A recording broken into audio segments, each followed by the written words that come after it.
real conversations, and some hard truths. Gangs, drugs, and guns. Giving a voice to those willing to sacrifice. We have stories that need to be told. We have lessons that need to be taught. Protect and serve. Welcome to The Quiet Professional. Welcome back, everybody. Nathan Romas with you. We are coming up to Remembrance Day, and I've got a number of guests lined up to talk about service and sacrifice. We are going to talk about their experiences in training and deployments, the memories, the people, and impacts of service. I've also brought along a co-host for this series. I've got retired Sergeant Ben Click here.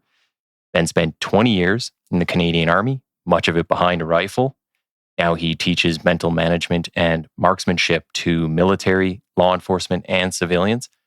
He is also the owner of Sierra 6.4 Riflecraft and had 2 previous appearances on this show, episode 16 from the first season, and was a part of the first Remembrance Day series we did in 2022.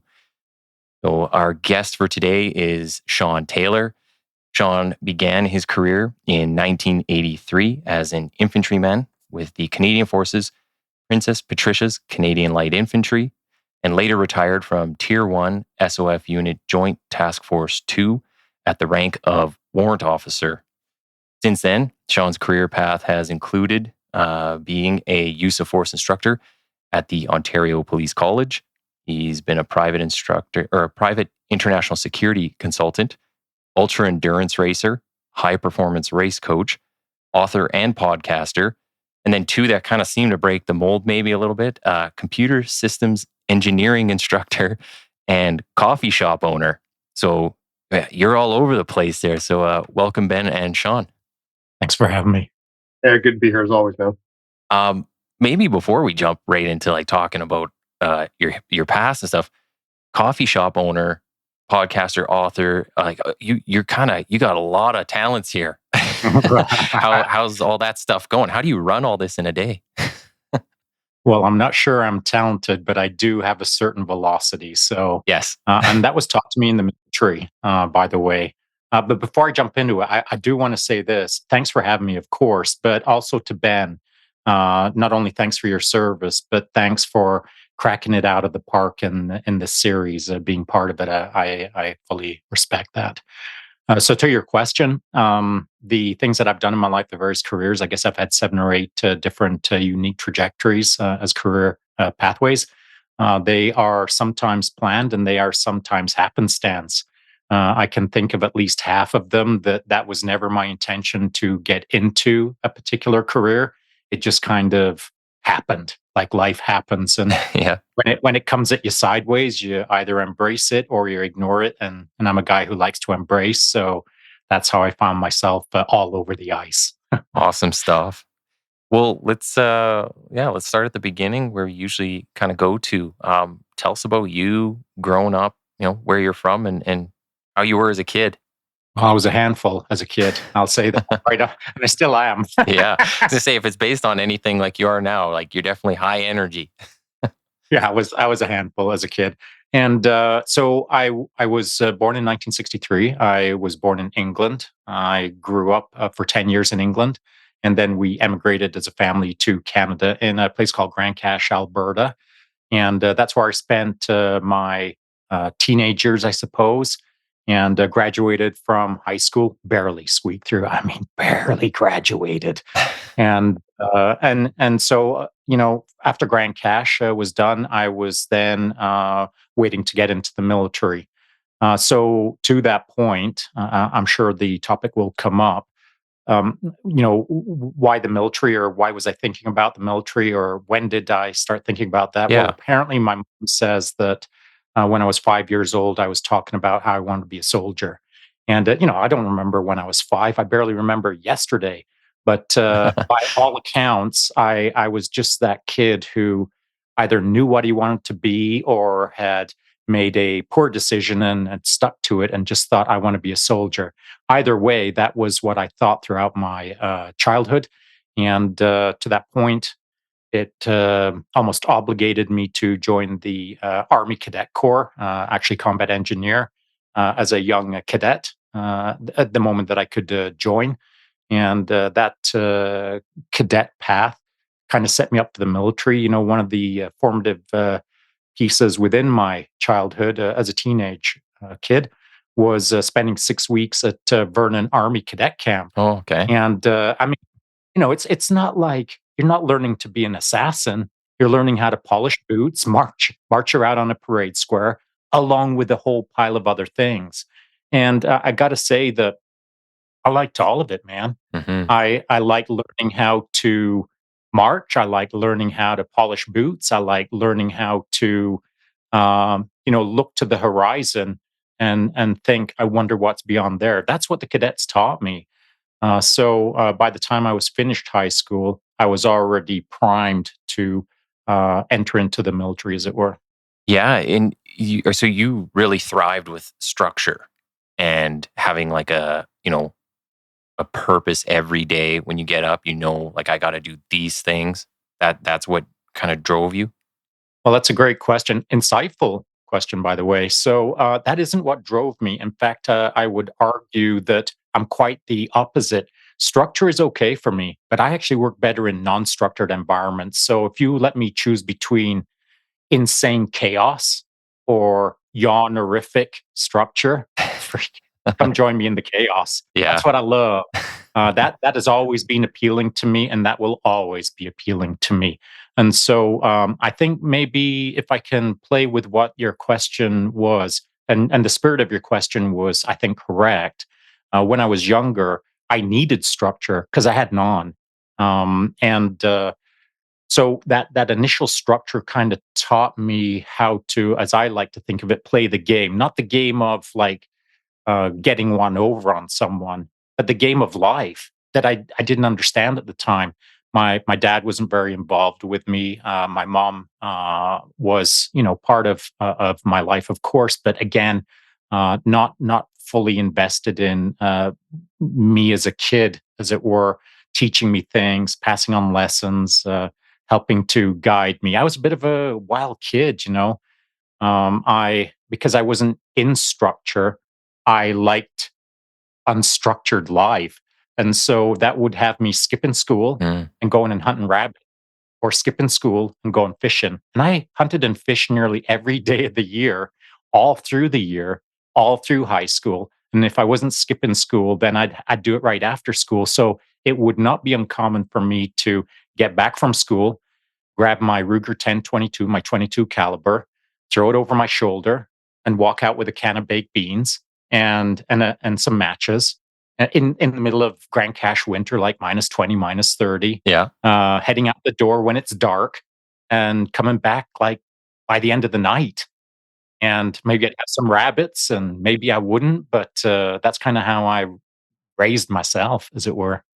Can you talk a bit about the family dynamic though? So you're saying your dad wasn't involved, like was he around or and just Yeah. not involved in like your particular activities, like maybe didn't know what it was or just not interested or That's a great question, and I'm happy to answer it because hopefully it will help someone out there who is listening to this to understand that.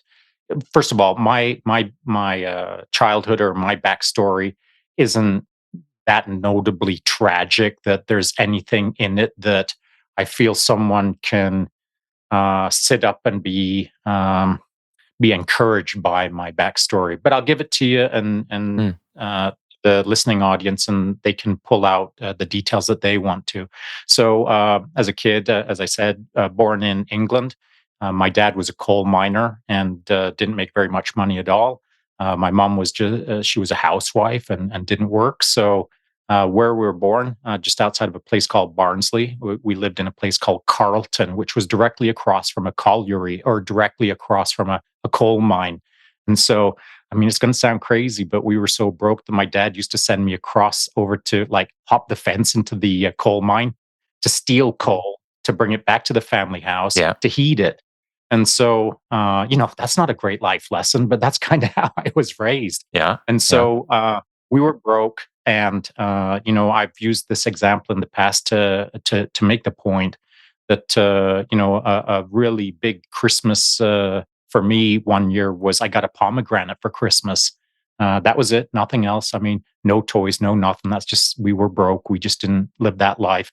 So when I got this pomegranate, like I made that pomegranate last as long as I could. I peeled off just a quarter of the outer surface, used one of my mom's bobby pins. That's a term that's used from back in the day. Ladies would use bobby pins to hold up their hair in a certain style. Well, I took a bobby pin, I unfolded it, and I just pick out 3 or 4 of those pomegranate seeds. That would be my day. And so I learned the value of a dollar. I learned the value of resources. I learned the value of finding happiness where it's not so evident or it's not being handed to you on a silver platter. Yeah. I had to figure out my way as a kid who was not raised with a silver spoon in his mouth. And so I had a brother. His name was Lee. When we moved to Canada, we had a really wild British accent. We're in Yorkshire. It's really quite guttural. So it'd be along the lines of, "E by gum lad." And so, I mean, who understands that, right? So we showed up as kids in Grand Cache in kind of grade 6 sort of thing. And man, I took some ass beatings. I got Yeah. worked on because I had a wild Yorkshire accent. And so, kind of from that point forward, the kids in school would pick on me, pick on my brother, and we didn't have any skills. I mean, I didn't know how to scrap, and so I got some whoopings. And it wouldn't be uncommon for some bullies to chase me down the back alley, throwing rocks at me and calling me all sorts of wild British slurs. And that was my life, man. Yeah. And so it was a bit of a rough upbringing. And so because I didn't have any structure, because my dad never saw a soccer game that I ever played in my life, and I played freaking soccer constantly. My mom didn't connect with that at all. So generally speaking, I was a wild kid. But then when it came to the bullying aspect, my brother, he was just a year and a half younger than I was. He committed suicide because of all of the bullying that we were getting. He couldn't figure out a way, I guess, and I didn't know that he was, in that position. And so when he died, that sort of changed my worldview on things, because now I was the only kid in the house, and I wasn't supported previous to that. My parents, of course, were extremely distraught, and as you can imagine, even more distracted from my tiny little needs. So, that was me grabbing my 22 cal and heading out the door and going hunting. So that kind of, around grade 10-ish, my marks started hammering in. My ability to process the world around me. I mean, I wasn't old enough to figure any of these things out. So I just didn't really figure much out until I joined the army. And so my childhood, though rough-ish, um, actually taught me a lot, but I didn't know it at the time. Hmm. It's only upon reflection, I think we can all agree, we're all old enough now that with enough skin in the game, you can look backwards and realize that there's lessons all through life, and you've got to hit a certain age or a certain maturity, certain wisdom, a certain ability to internally reflect, to see not like the goodness in everything, but learn the lessons in everything. I hope that Yes. makes sense. Yeah, 100%. I think that, man, that's a hard thing to find in people nowadays, where it's looking back on all these, whether you call them negative experiences or just experiences in general. And like you said, you can take, can be a positive or negative, or you're just taking the what you're learning from it. It's hard to find people that look back and say, like, this shaped me, but I'm not going to let it define me, I guess. And at least in a negative way. You want to take the lessons learned from it and make yourself better, right? You don't want to emulate the bad. You want to do better for your kids, whatever that might be. So, I mean, it's a unique experience talking about with your family. I think one of the worst things people can do is compare themselves to another person. Just there's too many factors in your past, and there's so, family dynamics and whatever else it might be, to say like, well, I'm more victimized than you, or whatever it might be. um, the big thing is like looking forward, and learning what you can from everything that occurred. So, man, but thanks for sharing that with us, because I'm sure it will help somebody. I'm sure somebody is listening that has similar experiences, and that's going to mean a whole lot to them, right? And to know that you can kind of come through those things and make something good. Yeah, I agree, and the aspect that I'd like to focus on is, and you raise a extremely important point, is that comparative nature of humans, where someone starts telling you their backstory, and you automatically inject in your mind like, yeah, well, I did more burpees. Yeah, Yeah. well, my three siblings were lost on the Titanic. Whatever, we all, as humans, we're comparative, and that comparison, I think, is natural, but it's when it boils over into full blown competitiveness. So comparison and competitiveness while you're communicating with someone to try to beat them through trauma. My trauma was worse than your trauma. I mean, I think I've probably been guilty of it in the past, and I suspect every human has. But I think the important thing, at least for me, is when I recognized that that was my young ways, or how I used to deal with these kind of things.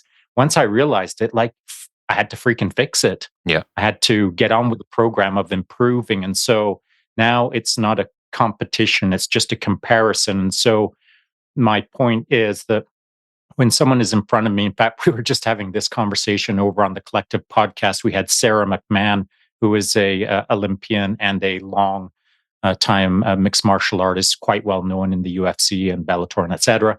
And so amazing to speak with her today, by the way.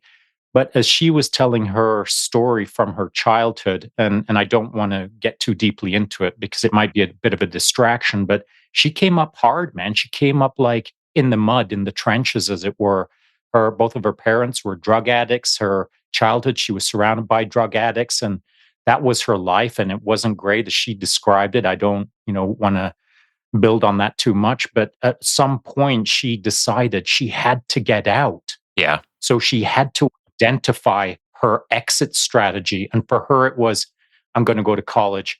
That's the only way I can see me escaping from this path. And so she chose a trajectory. She didn't know if it would be successful or not. But that trajectory, that action, that pulling the trigger of moving forward is what set her up to become an amazing athlete, an Olympian wrestler, which, by the way, when she started off, was extremely uncommon for a female to want to scrap in the UFC. In Yeah. fact, she was one of the ladies that Dana White said, "We'll never have ladies on the UFC. This is a man's sport." And I'm paraphrasing Dana White. And here we are, Yeah. many years later. And due to the likes of Sarah McMahon, we now have a massive representation by that other part of the species called the female. hmm One of the things that I'll just point out real quick is I think it's the when a person has agency over their own life, that is super important. And this is a conversation I've had with people. I had a guy on the show from Ghana and talking about some of the issues over in Africa. I had someone on talking about one of the inspectors from one of the Australian police services talking about drug addiction out there, and then talking to fellow Americans and Canadians. And it always comes down to a person taking control of their own life, no matter what's happened in the past. At some point, you have to be like, okay, I'm in control of my destiny, and I have to step up, kind of push forward and choose my path. You sit back and play like I'm a victim of all these things, then you'll always be that. You don't have control of your own life. So other people can kind of dictate what it looks like to some degree. So yeah, very important point. I agree. It's important for someone to gain agency in their life. I mean, it's critical that they not just gain agency, but they just take a freaking second to reflect on that's what they're doing. Yes. I mean, it's one thing to do, but it's an entirely different thing to get in front of the action and think intentionally, I'm going to gain agency starting now. So you can either do it like unconsciously or you can do it consciously. And consciously to me is way more powerful or way more important as the initiating trigger Yep. to gain agency in your life. But to carry on with that, once you've got agency, I feel you then have to start yardsticking against those around you, contextualizing against those around you. Because gaining agency is one thing, but it can turn into a slippery slope where you start patting yourself on the back. Like, look at me, go, I have agency. I'm in control of my life. I'm doing so well. But are you? Yeah. Through your sticking, through context, through looking at people around you who you respect or who you admire, whatever words you want to use to yardstick against someone who's doing life better. That's what I regularly do. It's not that I constantly think I'm an underperformer, but I do think of myself as an underperformer more frequently than I think most people would believe because I'm contextualizing my life against people who I feel are living amazing lives. And I think that's so important that we have to understand our own definitions of what awesome means to us. Yeah. Did you have, as you're growing up and then you're kind of coming up to the military, did you have anyone like that? Or did you have anyone that you kind of aspired to be like? Whether it's even on TV or in the family, anything? No, not prior to the military.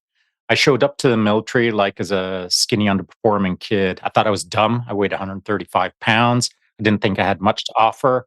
I was just going to test myself because I thought I was a soldier kind of thing. You know what I mean? So I literally was a blank slate. I had no body that inspired me. Mm. But the moment that I joined the military, presto changeo, there was several hundred people in front of me to inspire me. And so it wasn't too long in my military career. In fact, there was random inspirers, but the first guy who really stood out to me as so large and in charge that I wanted to be him was a guy by the name of Ken Murphy. Okay. When I got posted into 2 Commando in 1985, he'd been there just prior to me. And as it turns out, when I got issued my room in the 2 Commando shacks, I was only 2 doors down from Ken Murphy. Now, anyone who knows Ken Murphy right now is thinking he's the man. He's a legend. That guy's so legit. Ken Murphy was large and in charge for me when I showed up because I'd done a few things, but not that much. But I recognized not just a guy who had done a lot of things. What I did recognize was a guy who had something that I wanted, something inside of him that I felt I needed. And I didn't know what that was. So the moment that I recognized that he's the guy that I'm going to start emulating, I didn't even know what I was emulating, Yeah. but it was just a vibe, a feeling, recognition of the moment that he's the guy. It's kind of like charisma. It was charisma. It was his quiet confidence, his calmness, his ability to, when you stood next to him and if things were going a little bit sideways, I always respected his calmness in the moment. But I think more to the point, it was just, as I like to call it, he was just cool. Yeah. And that's how I run my life nowadays. And that's how I've been running my life for a long time is if someone's cool, I'm good with them. And if you're not cool, I'm not good with you. So you got to be cool. And cool to me has many levels. But at the very, very bare bones level of that guy's cool, that's enough for me. Yeah. But if they're mega cool, oh, come on. Now I'm hoping you can mentor me, you know? Can you take us through kind of, so you applied in 1983. Mhm. What does the application process and stuff look like back then? And what did you tell your parents, how they kind of received things? That's a good question. So, 83, I just got out of high school. We were, as I said, living in Grand Cache, but my parents decided to leave Grand Cache in 82 because if you recall, the interest rates had gone sky high. Yeah. And Grand Cache as a coal mining town was starting to be in a bit of a slump. And so people were starting to move out. My dad had been given a job offer in Nanaimo to open up a new mine out on the island. And so they said, we're going to move. And I said, that's cool. I'll figure things out between end of high school and joining the military. So what did I do? I jumped on my motorbike that I just bought, and I headed off and worked at a Boston Pizza up in Fort McMurray. And how did that happen? To my point earlier, like I just let the world unfold in front of me, and how that unfolded was, if you can imagine, there was a time when there wasn't an internet. I got a phone call from my high school buddy, and he said, "Hey, Shaun, I've got a part-time job up in Fort Mac in a Boston Pizza, and I need some help. Can you come up and help me?" And I said, "How long do you need me to help you?" And he said, "Just a few days." Well, it turned into a month. Yeah. And so, a month later, I'm working in a Boston Pizza making pizzas and wondering, how did I even get here? And so, from that point, I started kind of almost marking time until I joined the military. And I marked time for about a 6 month period. And then I started being concerned, like, man, I don't know if the military is going to accept me. I'm not getting any word back from them. I better come up with a plan B. And so I threw my name into the hat at a place called Malaspina College on Vancouver Island. It's in Nanaimo. And they were just about to kick off the first course in Canada called Forestry Resource Technology. And apparently it was hard to get into. And so I thought, there's no way they'll accept me because I'm a dumb kid. But I wrote the entrance exam and I thought, that wasn't that hard. I must have screwed something up. And then I got accepted by the school. But I got accepted on the day that I got accepted to the military. So I had two letters in my hand on the same day. I mean, it's like a movie, but Yeah. it's odd. And so I've got these two letters, and I'm sitting on the front step, and I've got both of them open. I've read both of them. I realized that I've been accepted. My dad walked out and said, "What are you doing?" And I said, "I'm just thinking about these two letters." And I said, "Well, what are they?" Because he didn't know my plans really. And I said, "Well, this is for the military and this is for college." And he said, "Well, what are you going to choose?" And I said, "I don't know. What do you think?" And this was a rare moment between me and my dad where we're interacting, and I was like asking for his advice, and he Okay. was going to provide it. And what he said to me, these are words to the wise, certainly words to a young, wise crowd. He said, "Listen, when you're an old man, you can always go back to school. But as a young guy, you should go to the military. Because when you're old, you won't be able to. So if you're in your rocking chair, son, at 65, looking back and thinking about all the things you should have done but didn't do, don't be that guy. Go do." And so I did. I accepted the military, and presto changeo, a couple of months later, I was accepted into a program. Now, here's the really interesting part. It just so happened that that year in 83, military had started a new program called YTEP. And it was something like Youth Training Employment Program or something like Correct. that. Yep. Is that right, Ben? Same. Okay. Oh, interesting. Yeah. Fascinating. Yeah. That's super cool. So YTEP was being thrown out there as kind of like it was being pitched as the opportunity for the government or the military to provide opportunities to people who were struggling to find employment, which I didn't think was me. I didn't want to be labeled as maybe YTEP, whatever that meant at the time. All I wanted to be labeled was a guy who's going to go kick some ass and see if it works out. Hmm. And so the fascinating thing about YTEP was you skipped going to Cornwallis, which was out on the East Coast, and you went directly to battle school. So my day one of the military was getting off a bus in Camp Wainwright in the nighttime, and with my long greasy hair. And within two steps, there was already a master corporal in the PPCLI, like staring me right in the eyes, spitting on me as he barked at me about what he was going to do with my eye socket, which I won't repeat because it's quite rude. So that was day one with long hair, which then turned into 6 months of infantry battle school at Camp Wainwright. So I kind of skipped the polishing your t-shirt, socks, and boots out in Cornwallis. I went directly to hard charging on day one in Wainwright Infantry Battle School. Wow. Was that similar for you, Ben? No. What Shaun's describing is was something they tried at the time. Typically, for those listening, somebody goes to Cornwallis, or now the same training is held in Saint Jean, Quebec.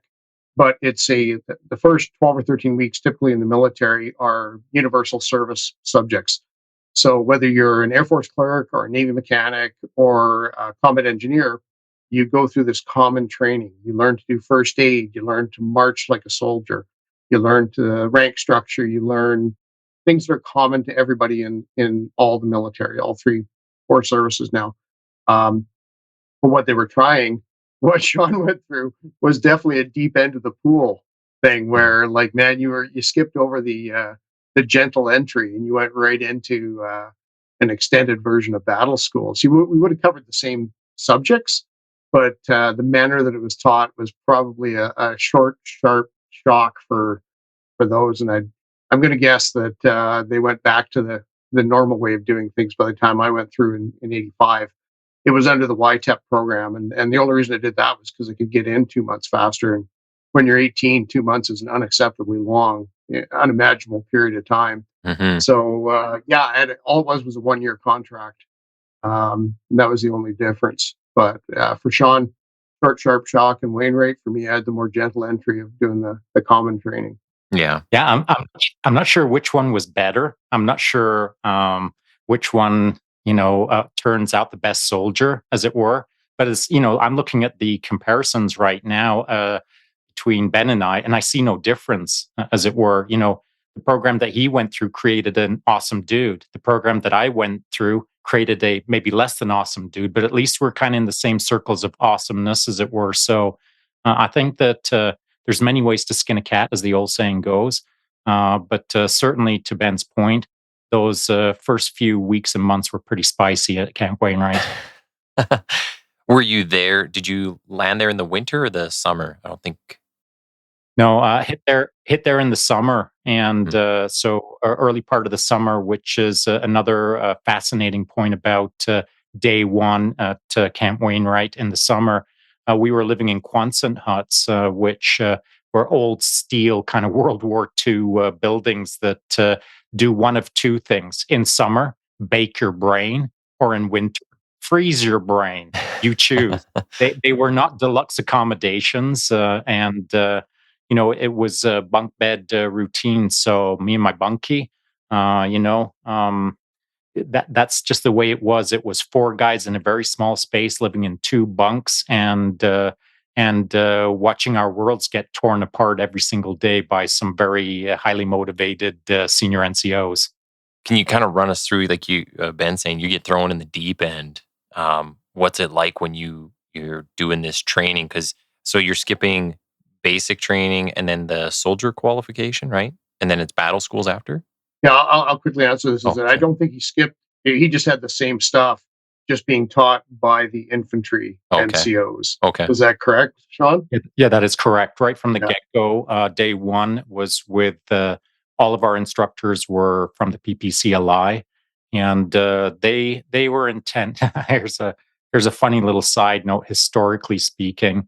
When the YTEP program came online, it was not appreciated by the regular military. More to the point, I'll put a very fine edge on it. It was an opportunity for the PPCLI senior NCOs to make sure that nobody passed that program, as it were, because it was not appreciated at the time. And I'm not saying that they were trying to destroy the program, or they were mean-spiritedly trying to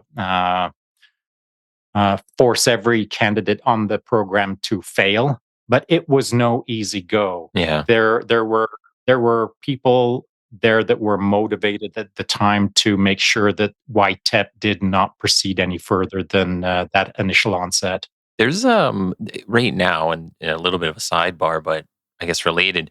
When you look at the RCMP, and they have started a hiring process where you can go directly into federal positions, so you don't have to go do the frontline work. You can go straight into these different type of jobs, but you skip all that, the first 18 months, 2 years at minimum, where you're out there just slagging calls and doing the shift work and everything. And some of the stuff I see online, like some of the debates, are just kind of what you're saying, like, wow, why did we have to go through, all the training at depot and, you're going to get some nice accommodations in Ottawa and just go straight into a nice desk job and whatever it might be. So, you know, that always is, it's just like everything goes in cycles. Everything comes around. It's just times and whatever's going on. Uh, Someone brings some program back or some version of it. So, yeah, I kind of get what you're saying there. So, but yeah, no, like when you're in the training, how was it for you? So when you're going through this, and what are you kind of thinking? Is it like, oh man, what have I got myself into? Is it, I'm like, maybe I'm. Did you ever doubt yourself when you started this? Well, that is one of my shortcomings is I do love a good challenge. And even when it's all kinds of crazy, I just stick with it. Like I love Hmm. a good challenge, man. And so like maybe I didn't belong there. Who knows? I don't know. But I was there and I was going to try to freaking smash. I was going to try to do my best. And so the interesting thing for me as I said, when I showed up, I was 135 pounds and I thought I was dumb. That's because teachers got me thinking I was dumb. Teachers in high school, because school bored me, man. Yeah. School did not work for me. The things that like they were boring themselves, never mind boring me. And so that environment just did not work for me. I thought a different way. I learned a different way. The system did not work for me. And so through that process, as the complications of my life and the fact that I thought I was kind of dumb, my marks started hammering in. And again, I barely squeaked through grade 12. So when I showed up to day one of YTEP or day one of infantry battle school, I was skinny and dumb in my mind. But guess what? The Army put challenges in front of me. I started learning how to solve those challenges. And then through that process, contextualizing myself against the guys around me who were all good guys. But I started to learn that I'm not that dumb, or at least I'm not as dumb as I thought I was. And so that not a sense of confidence of, wow, I've got a brain, but a sense of, ooh, I wonder where this can take me. I started becoming a little bit more exploratory. I started kind of reading more PAMs or manuals, training manuals. I started like asking questions that just weren't simple questions. They were questions that were deeper or fascinated me, or they were questions that worked for my brain, but maybe not for everyone else's brain. Now that got me in a lot of trouble for sure. Like I, Absolutely. I was a champion push-up guy. I was a champion chin-up guy. I was a champion peel potatoes guy. I got myself in a lot of trouble in the early phase, certainly the first year of my military. That's a great way of describing punishment. You got really good at it, but I got really I, good at I, it. it strikes a nerve, man. Because did you find that like conventional big green army training promotes mediocrity? Like they expect you to meet minimum standard, and if you stick your head up and kind of ask those difficult, in-depth questions that are sincere, you find that wasn't really encouraged. Not in my time, not in Yeah, '83. It wasn't encouraged. In same thing. fact, it was so discouraged that it was simply the opportunity to receive more punishment. Bingo. And so the questions that interested me, or the things that I thought I could do better by asking the question, was simply the opportunity for me to get better at doing push-ups for sure. Now, my problem early in my military career was I didn't realize how much I like to think out of the box. And so the standard issue military delivery of sequence of events, or this this is how you polish a boot, and we're going to be talking about that for the next 3 weeks. That didn't interest me. I understand it's a boot, it's polish. I polish it, it gets shiny. What's the next thing? Mhm. I didn't need to I didn't need to revisit simple tasks. I could quickly ascertain what the requirement was, and then I would be instantly considering what the next move was. How could I do it deeper, bigger, better, faster? So my out of the box thinking got me in trouble because I would complete a simple task and then get on with trying to figure out a more complex way to do it so that I could learn how to do it wrong. I didn't realize it at the time, but the standard military as it was being delivered to me wasn't enough. I needed out of the box thinking, but I also needed to apply out of the box thinking and create a failure Bingo. for me to learn the lesson so that I could then feed it back into my OODA loop and then start building off of that. Yeah. And I imagine it's the same for you. Me, is that failure was something to be avoided at all costs. Where later on, I learned that we should be embracing failure. But at the time, like, failure was to be avoided. Even the hint of failure was to be avoided. And I get it. You're testing a bunch of young people, like, to see if they can meet a basic standard. So I get it, maybe in basic training, but I love the culture of approaching and experiencing failure and embracing that. And it's Did you find that later on that was a thing, but not at the beginning? Well, I am the same as you, Ben. I encourage everyone to pursue failure. Yeah. To me, the real win is failing. Winning is not that cool in my opinion. Failing is cool. And so I've literally set myself up for failure in order to learn the lesson in the failure so that I can do it better on the second iteration. Yeah, I think it's super important. Failure is a gift; it is not a curse. absolutely. Like, if it doesn't suck, we're not doing it. Because, like, I was equated to going to the range. There's some people, and God bless you if you're listening, but uh, come out to the range, shoot their scoped rifle from the same bench, same targets, and they hit them, and there's lots of steel pinging, and it's all high fives and ass grabs. But that's as much as they do, and they're having a ball. So, super. But they're practicing what they're already good at. And I'm hoping that I talk about the one that you talked about feeling, I can't remember the term you use, substandard or below average or whatever. Have you ever thought about the 1/3 deal, where you should be uncomfortable 1/3 of the time, comfortable 1/3 of the time, and really pleased with your performance 1/3 of the time? Oh wow, Ever come across? my ratios are way off because like I don't have any thirds. I'm uncomfortable about 4/5 of the time. I have success about 1/20th of the time, and then the rest of the math. Yeah, yeah, no, I get. But would you agree that that's something that hunger is what Oh yeah. drove you to your successes? Yeah, for sure. So, back to basic training and that structure that it provided for me that I desperately needed. Once I had the structure, then I had to learn how to play within the structure. Yeah, So the rule set, as it were, for lack of a better term. Once I understood these things, then I could start playing outside of the box and getting myself in trouble and failing and all of that good stuff. But certainly through my first year in the military, I learned how to be a better version of Shaun. And so that better version, whatever that means to anyone out there, was enough for young Shaun to think, oh, I'm not dumb. I'm not that skinny anymore.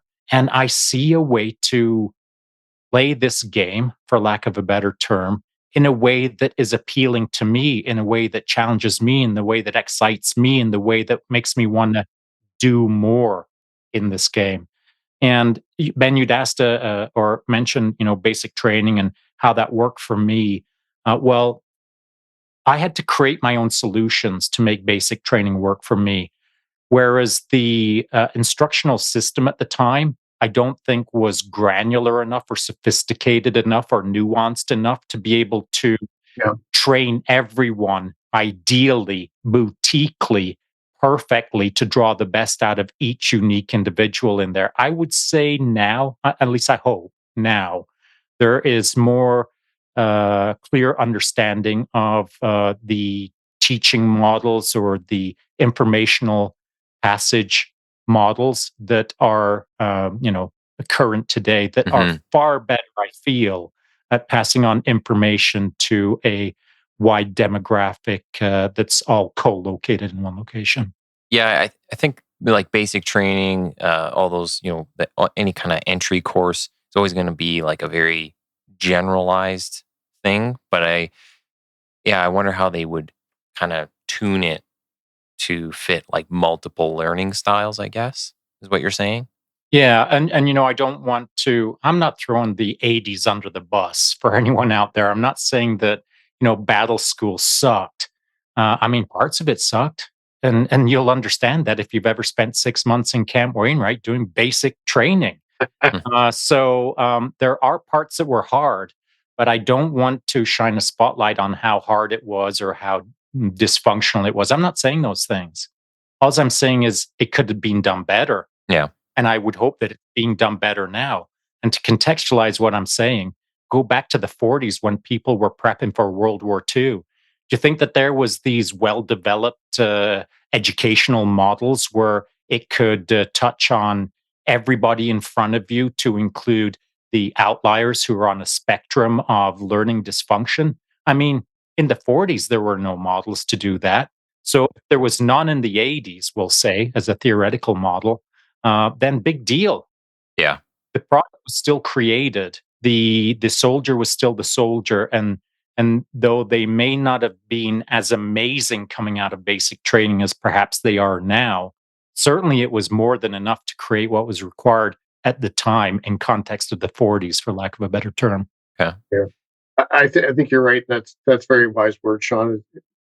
It's not just that we did the best with what we could, but I think the Army then and now, I like the Buddhist idea of right action, which for me boils down to they're doing the best they can with the information and resources they have and who they are.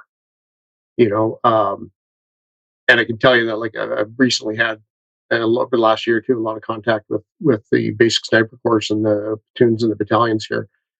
And I think you're right, is that they're turning out, I would say the average guy coming out of battle school is better prepared than I was in 1985. Mm. Um, there's plus and minuses, of course, but and it's all human. But I think they're moving in the right direction. Yeah, agreed.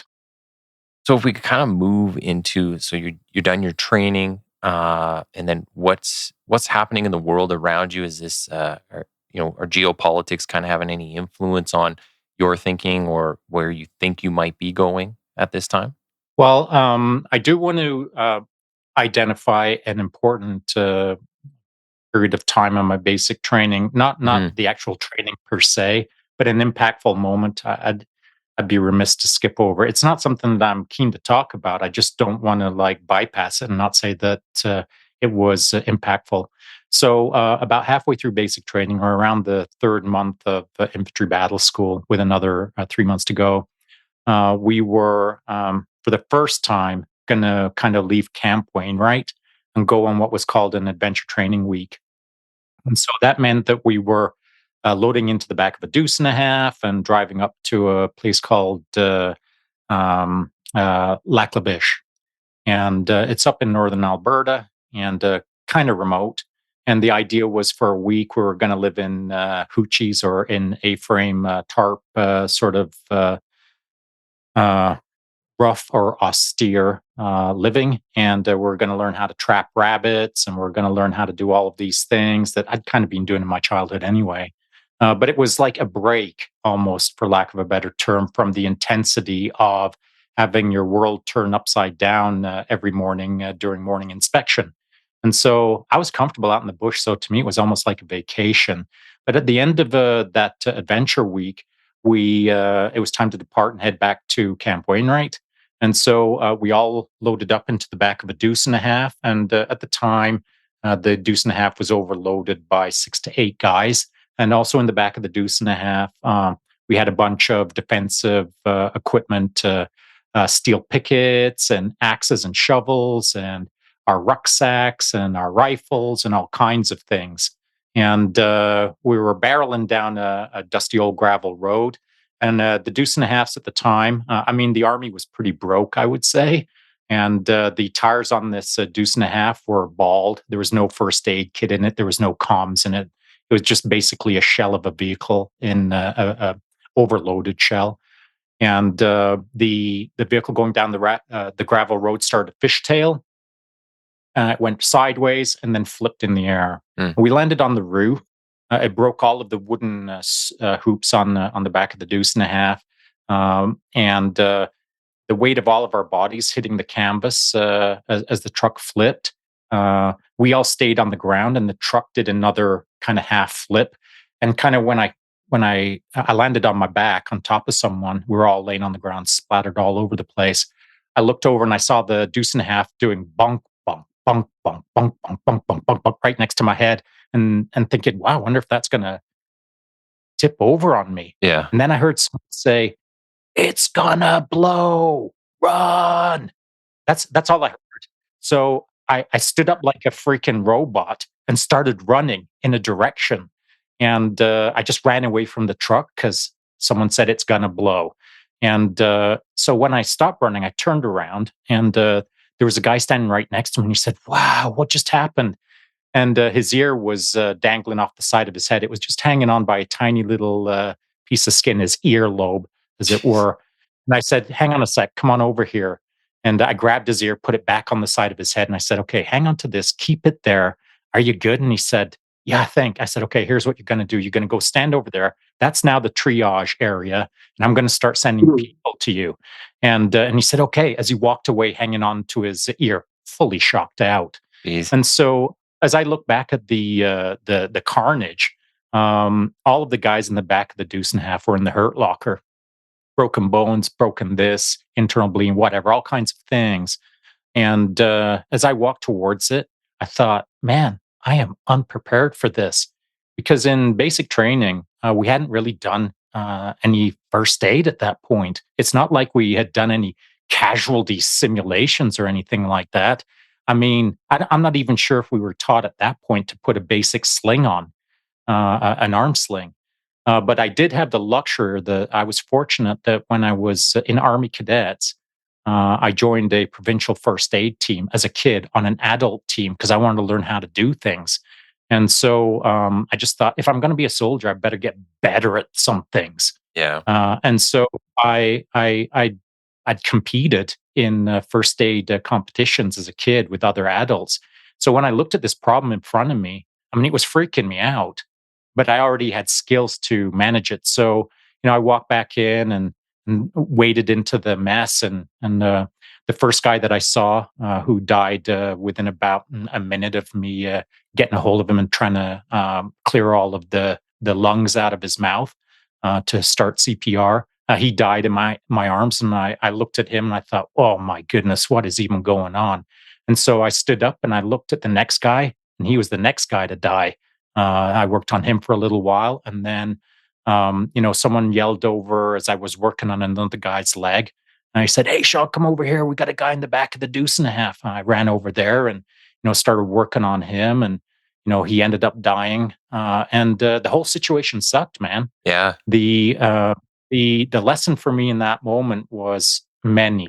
How disorganized and unprepared the institution had been prior to his loading onto the back of that deuce and a half. It also taught me to understand that though I respect my command, I respect the chain of command. That doesn't mean that the chain of command is making the right decisions all the time.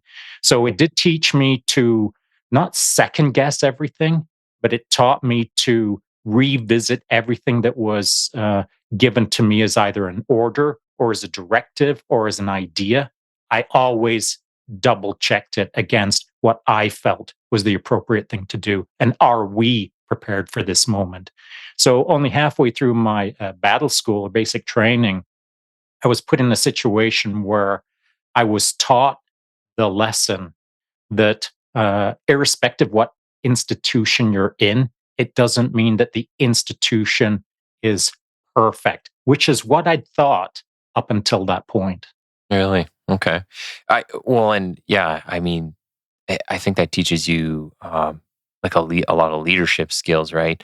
You next time you see something that you're like, even though it's an order or whatever it might be, you have to have a way to communicate like this is unsafe. This is going to put us all in danger, and we need to do something else. So it's, I guess, a little bit of speaking truth to power, and just how you frame that. Because I know from my own experience, you can be truthful to people. Sometimes people think you're abrasive because you're saying something that they don't want to hear necessarily, but it's how you frame it and then how you contextualize it and pass that message on.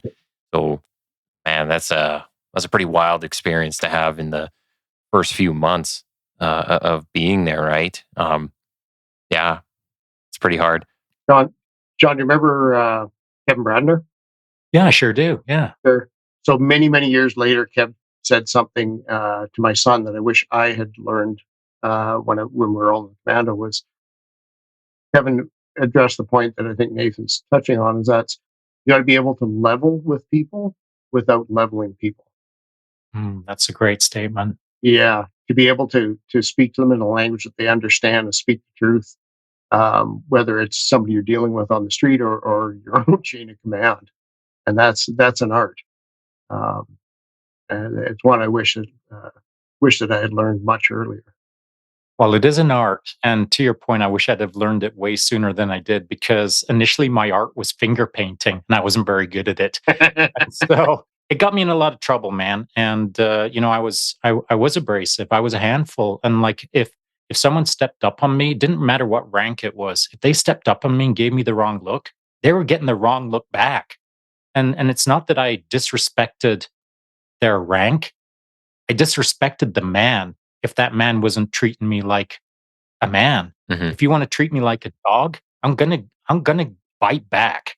And that's just the way I've always been. And so it is a character flaw in me that if you disrespect me, don't expect me to respect you for it. And so conversely to that, when I have been in positions where I've had to deliver some direct, concise, and to the point feedback, sometimes I've been too abrasive. I've been too direct. I've been too clear, maybe a bit too mean spirited when I was younger. And so the individual on the other end, eventually it took a person to say, "Hey, man, you can't talk to me like that just because you're my boss." Mhm. And he was right. And so we all have to learn these lessons, as I feel, as young men or as young people.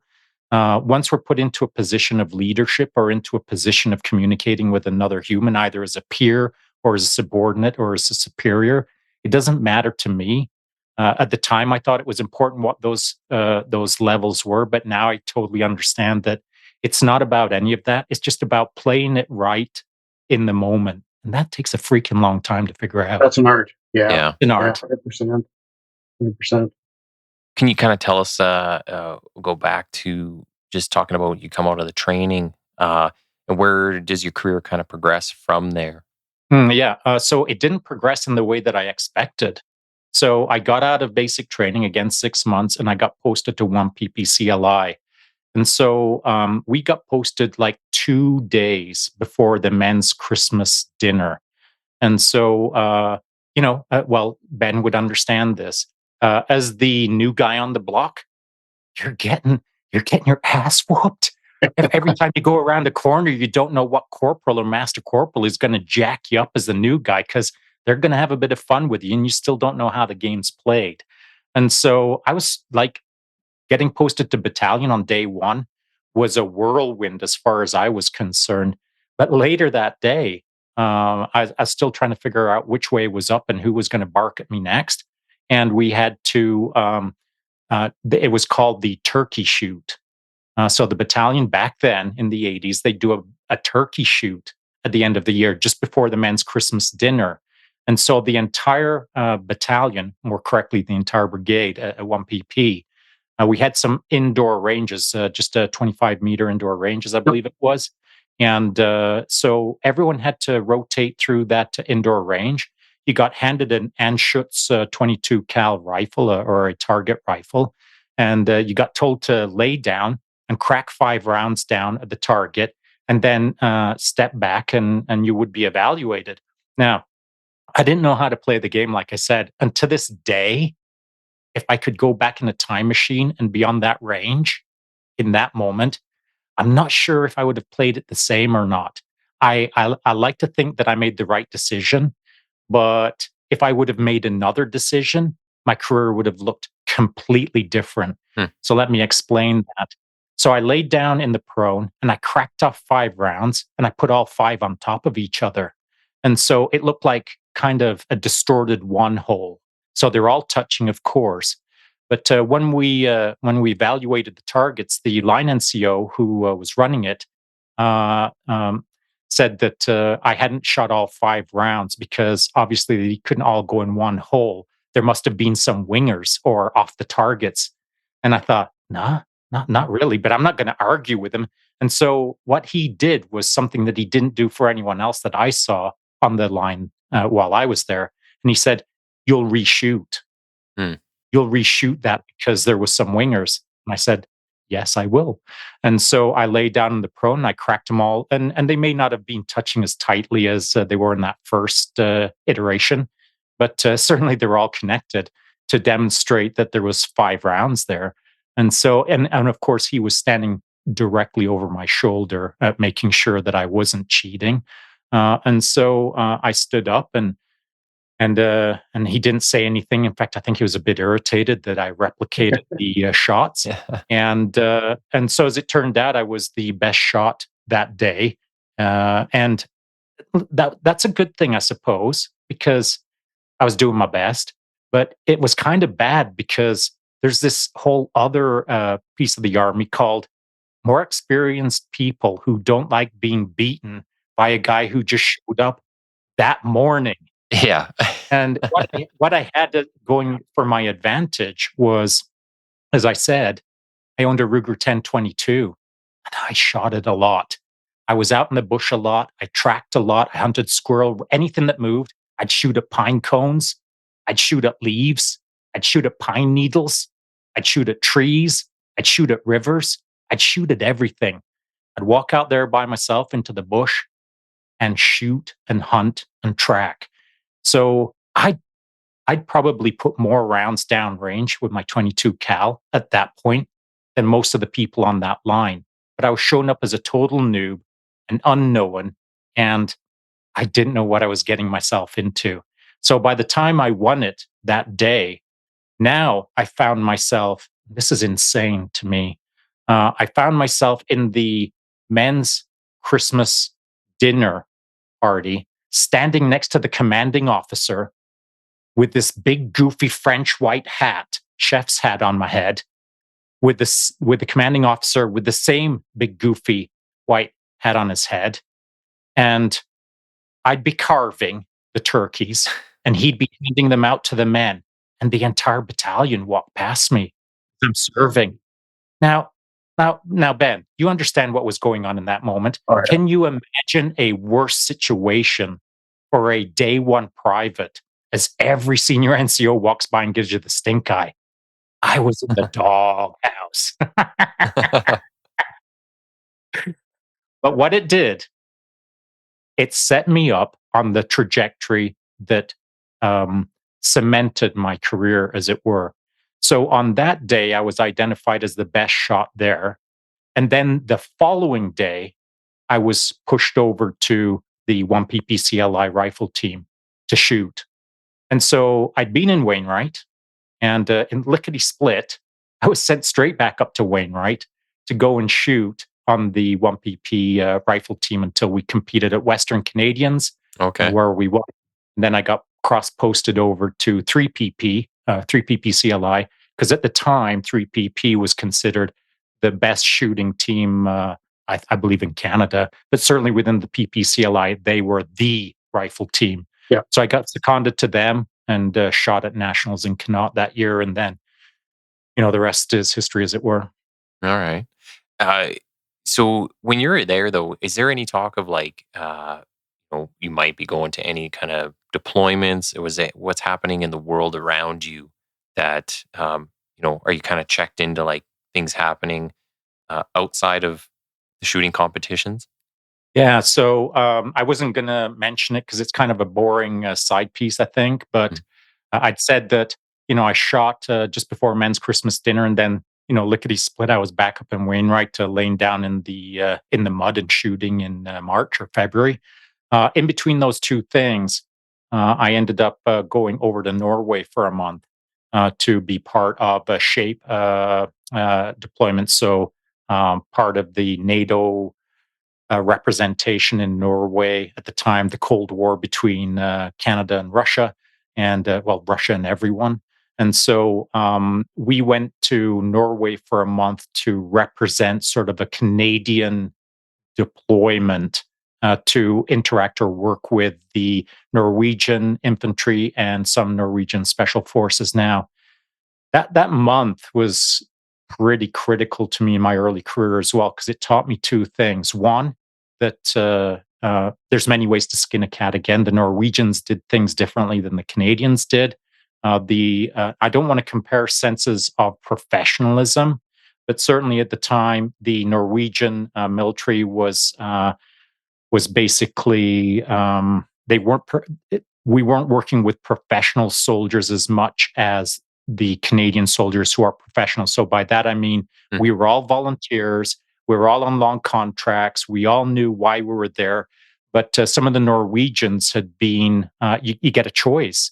You get to go and work for a civilian organization or a civilian agency to somehow serve your country, or you get to go into the military in one of their branches of military and Okay. do at least a year-long stint as a basic recruit, if you will.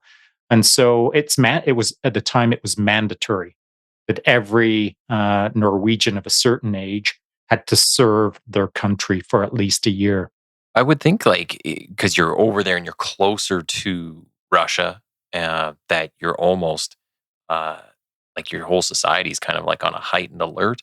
That people are maybe more geared toward the military life. Maybe they would have been the more professional service Right. than Yeah. Canadians who haven't been in, what was Korea before the 80s. So, like, yeah, it's just kind of surprising that dynamic. Well, that was the second thing that I learned. So I was there as a professional soldier working with, for lack of a better term, non-professional soldiers, if you will. I'm not saying that they weren't professional. I'm just saying that, Hmm. we'll call them, they are seconded into the military for a year. Still kind of civilians. Yeah. Yeah, yeah, Yeah, they're conscripts. Yeah. conscripts for a year.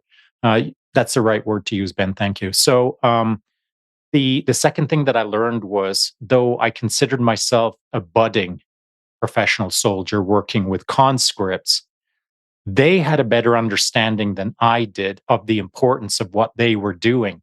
I was still trying to understand what I might face in the future, whereas they'd been living it their entire life.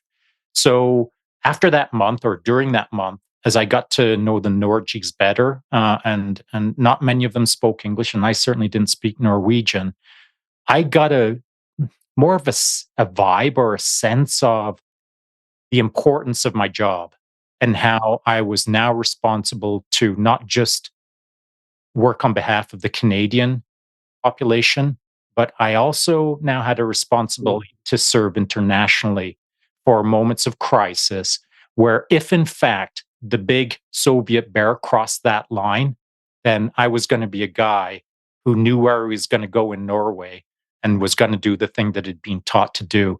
So it took my I almost want to say, it took my tiny view of the world, Canada, and gave me a broader worldview of my responsibilities.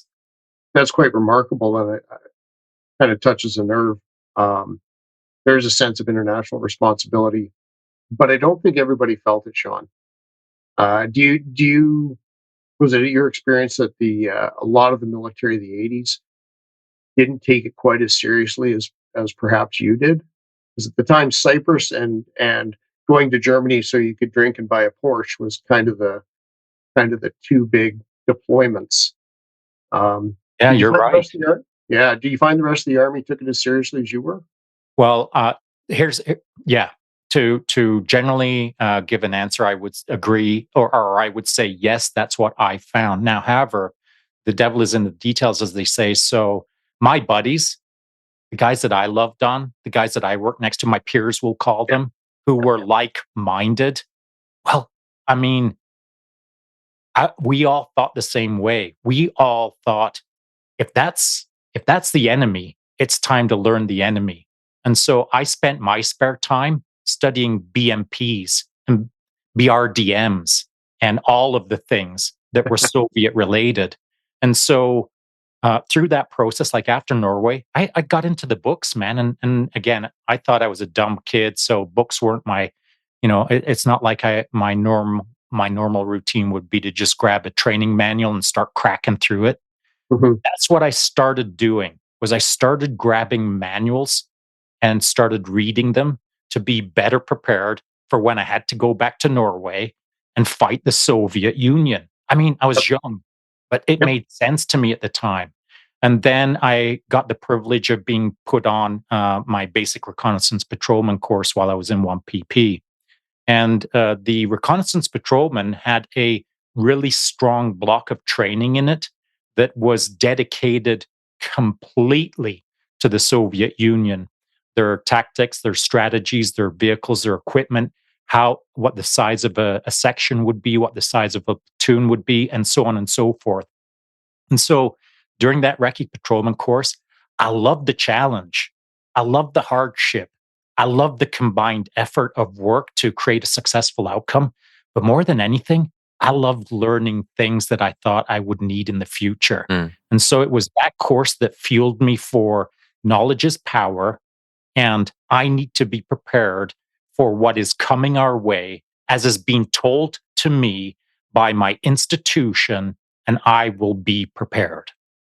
So what I'm hearing is you took responsibility for your own development rather than just waiting for the system to pump you through the sausage machine.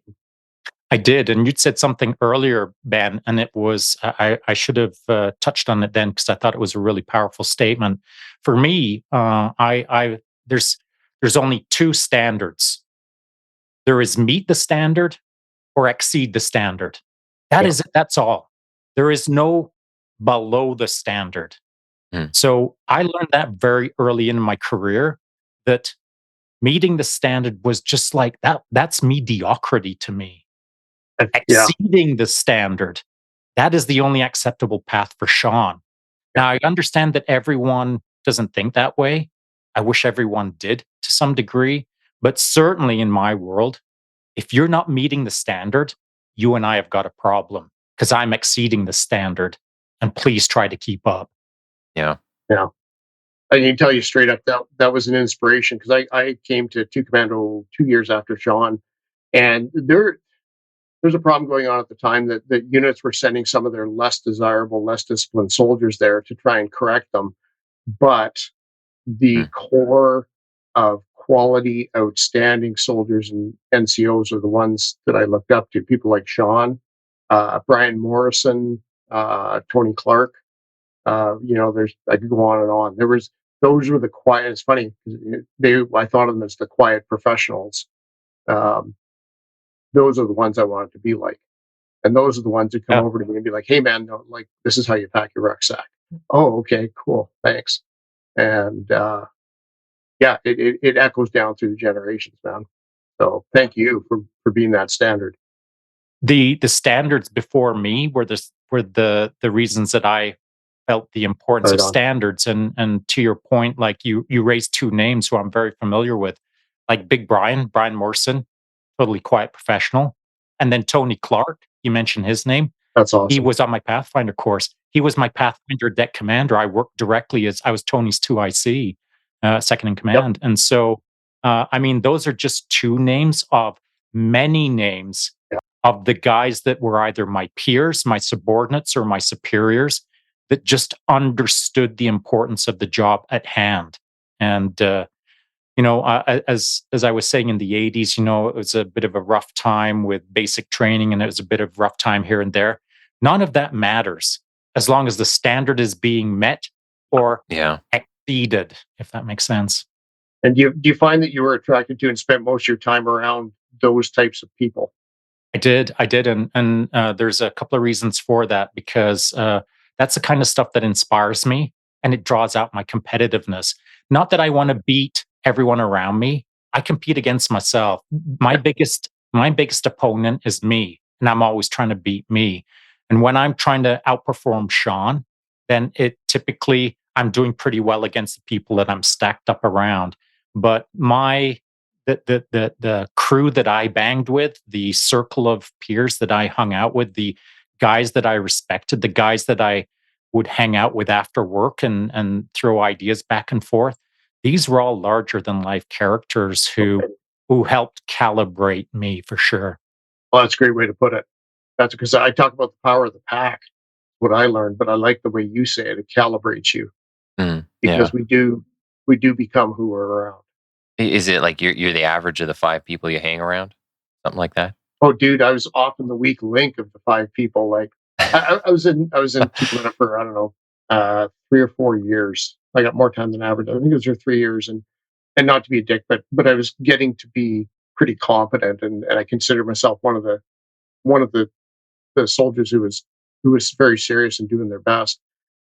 And then I went to Pathfinder platoon, and like I was a mule, a follower and assistant on Shaun's Pathfinder course.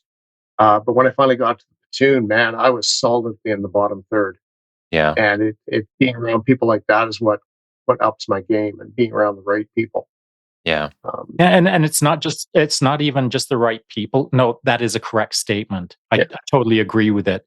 But it's I think of it as not just the right people, it's the right people who are sometimes not the right people, but they're pushing me to the freakish heights that I need at the time, and then they become the right people. Yep, for sure. And so Ben, as he said, he was a mule on maybe on my Pathfinder platoon course.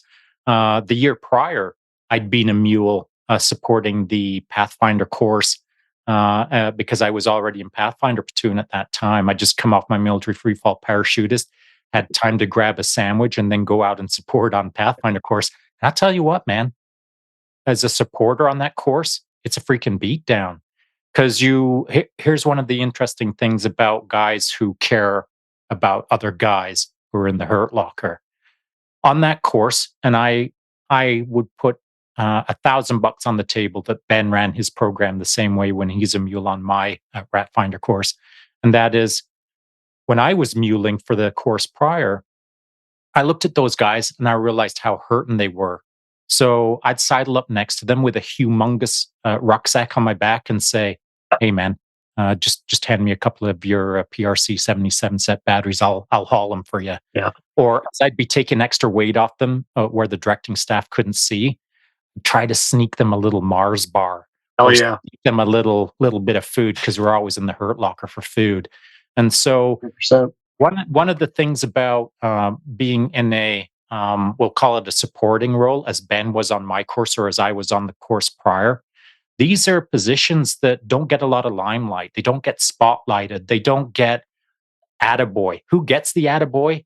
The candidates who are going through the hard churn, who are there Yeah. at the or were there at the start. They had the guts to stand on the start line and give it a crack. So they're the guys who deserve the spotlight. But I feel that maybe some of the best lessons I learned was out of the spotlight as a mule on the Yep. Pathfinder before mine. Would you agree, Ben? Yeah, 100%. I mule at least part of the year for 3 years, and I learned so much. Um, whether it was like, yeah, our rucksacks at the time had 3 pockets on the outside, and every time I met up, because they'd cycled mules in and out every 72 hours, all the students in the course knew that the center pouch of my rucksack was full of protein bars or chocolate bars. And it was either Jerry Chalel or Pat Bonneville who just about tore it off back of my rucksack on a shore in Nova Scotia. But because I wasn't under stress, because I wasn't under assessment, because I wasn't going through the physical or caloric deprivation that the students were, I had a clear head and I was able to see what they were doing and understand what how the job was actually done, and I got to watch the herd of candidates thin very, very quickly, and I kind of noticed what the people who passed were like, and it was often, like Shaun said, it was guys who were supporting each other, not concerned about themselves. Yeah. And that was one of my first takeaways. Yeah, and that's a really privileged position that you It were is. for. I mean, the only way that you can learn how to do something well is by observing someone who is doing it well, but with a clear head. Yeah. And as a pathfinder on the course, and come on, you're so sleep deprived, you're so calorically deficient, you're so stressed, you're so frazzled, you're burned out to a degree that by day 50 or 60 or 70, whatever, you're the shell of a man. You're barely functioning. You're functioning to a high standard, but you're barely hanging on by your nails. And so at that at that point, you don't have the cognitive bandwidth, you don't have the clarity of mind to be able to understand precisely what's going on. Because at that point, all you're doing is wondering how many nails you're going to lose as you hang on to the edge of that cliff just to try to stay in the game one more day. You can't see the fullness of the moment as Ben would have on my course or as I would have as a mule on the previous courses. These are opportunities I would suggest for anyone out there in the military who's maybe listening to this later when it drops, that if you ever get the opportunity to volunteer on a freaking hard charging course as support staff, that's the very thing that you should be doing. You should not look at that as a drag or as a bummer or as a Yeah. distraction. That's the best Christmas gift you can ever give yourself. Go support with a clear head, watch the suck, learn in the moment, and then figure out how to do it better for yourself the following year. 100%. Yeah. Yeah. You can learn a lot by, sitting back and looking at what's in front of you and all the people around you and take those opportunities. Like 100%. I agree with that. I do want to just for time's sake, because I don't pay attention to it, sorry. yeah, no, all good. I want to make sure I don't want to just blast through your whole career. So I want to give you some time to talk about a few things because I do want to talk about some of the stuff you're involved in after the Army. So if we can just move a bit through the career.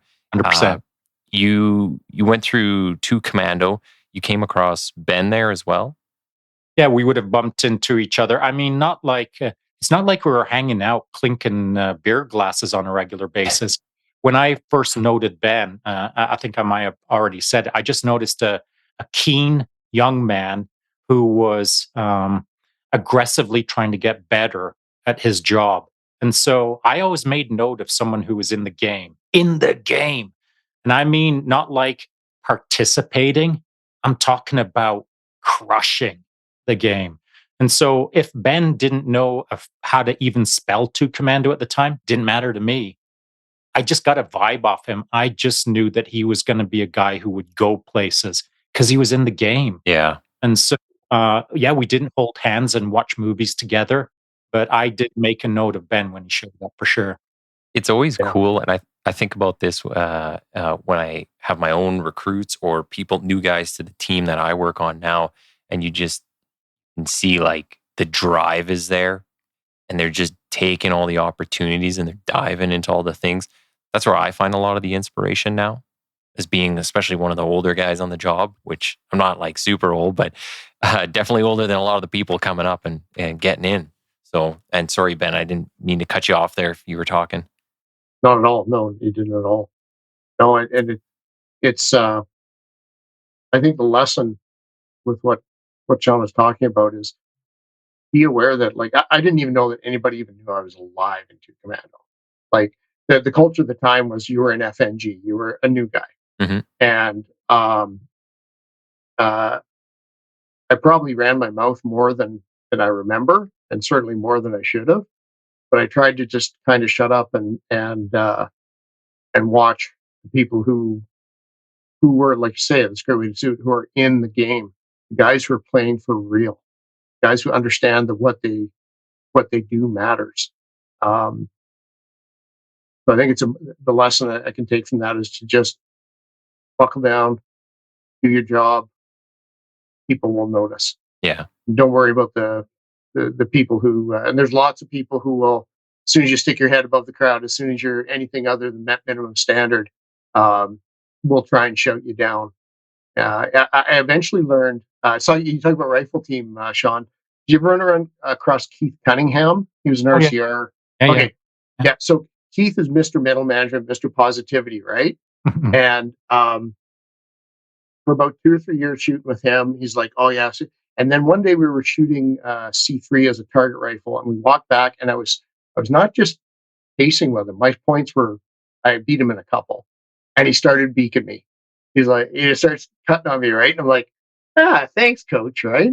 So what I'm trying to say is that, like, in two commando, there were people who were beaking me, but I'm like, as long as they're still calling me down, I'm doing the right Yeah. thing.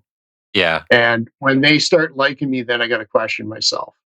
Yeah, I agree, man. I agree. I've my throughout my entire military career, as I said, meeting the standard was never enough for me. I was always pushing my own pace, and so I got in trouble for sure, but I got in trouble for doing things wrong, chirping too much and all kinds of stuff. But I also got myself in trouble by being too good at things. Yep. maybe it was like rare at the start, but I started getting pretty good at some things.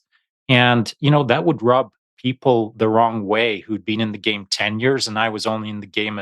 I was in two commando before I'd finished my second year of military. So, That's awesome. I was a fast mover, man, Yeah. and it wasn't because I wasn't trying to climb the ranks or climb a career. I didn't even know what trajectory I was on really at that time. I was just freaking smashing. Do your And thing. so Yeah. that just got me places. And where it got me was in trouble sometimes because um the maybe the ego of some folks at the time just didn't like the idea that I was pushing the pace the way I was, and they weren't pushing the pace. And that sometimes those conversations were had over a beer and in the back of the beer hall at the end of the night kind of thing, just to kind of sort out the nonsense. I'm kind of you chirping. You've chirped too much. Put your beer down. Let's go sort it out. Sometimes that's what I had to rely on. So that maybe that's too direct. Maybe that's too concise. Maybe that's too to the point. But sometimes cracking someone upside the head to get them to stop chirping will stop them chirping. And I did it. And I did it because that's what I thought was right at the time. Because that's kind of what I was taught at the time. Mm. You got to remember that, like in the mid '80s, at least the commando that I was in, if you chirp too much, you're going to get it upside the head. Yeah. It was kind of expected. And so everyone kind of kept everyone honest to a degree, I would say. Yeah. No, I don't think what you do is too much. I admire that, and I wish, looking back, I wish I'd done more of that. I didn't stand up for myself, right? I just thought if I kept my head down and did my thing, but that didn't always work with some people. I think you were speaking to people in a language they understood, That's right. which was a left and a right. That's right. What was your path toward JTF? So how do you go from commando into this? Like, what is the trajectory there? So I left the commando in '89 as a pathfinder, and at that time I was an unarmed combat instructor, and I'd done some teaching, kind of like a national level or whatever. So I'd done some things, and then I got posted back to 3PP CLI as a master corporal, and within short order, I found myself getting promoted to sergeant, which I could not believe. I I was like looking around the corner, like, who is the idiot that thought I should be promoted? In fact, I would go one step further and say, I kind of fought the promotion. I didn't want it. Yeah. I thought I was too young. And more to the point, I did not like the idea that I was going to be leaving my troops, as I thought at the time. Because there is an important distinction between junior NCO and senior NCO. Once you become a sergeant and you're now a senior NCO, at the time that I got promoted in 1990, there was a massive dividing line between those two categories. And as it was explained to me in no uncertain terms, Sergeant Taylor, move your gear out of the junior NCO shacks and move your gear over to the senior NCO quarters. And I looked at the company sergeant major and said, I want to stay with the troops. Nope. That's not an option. Yeah.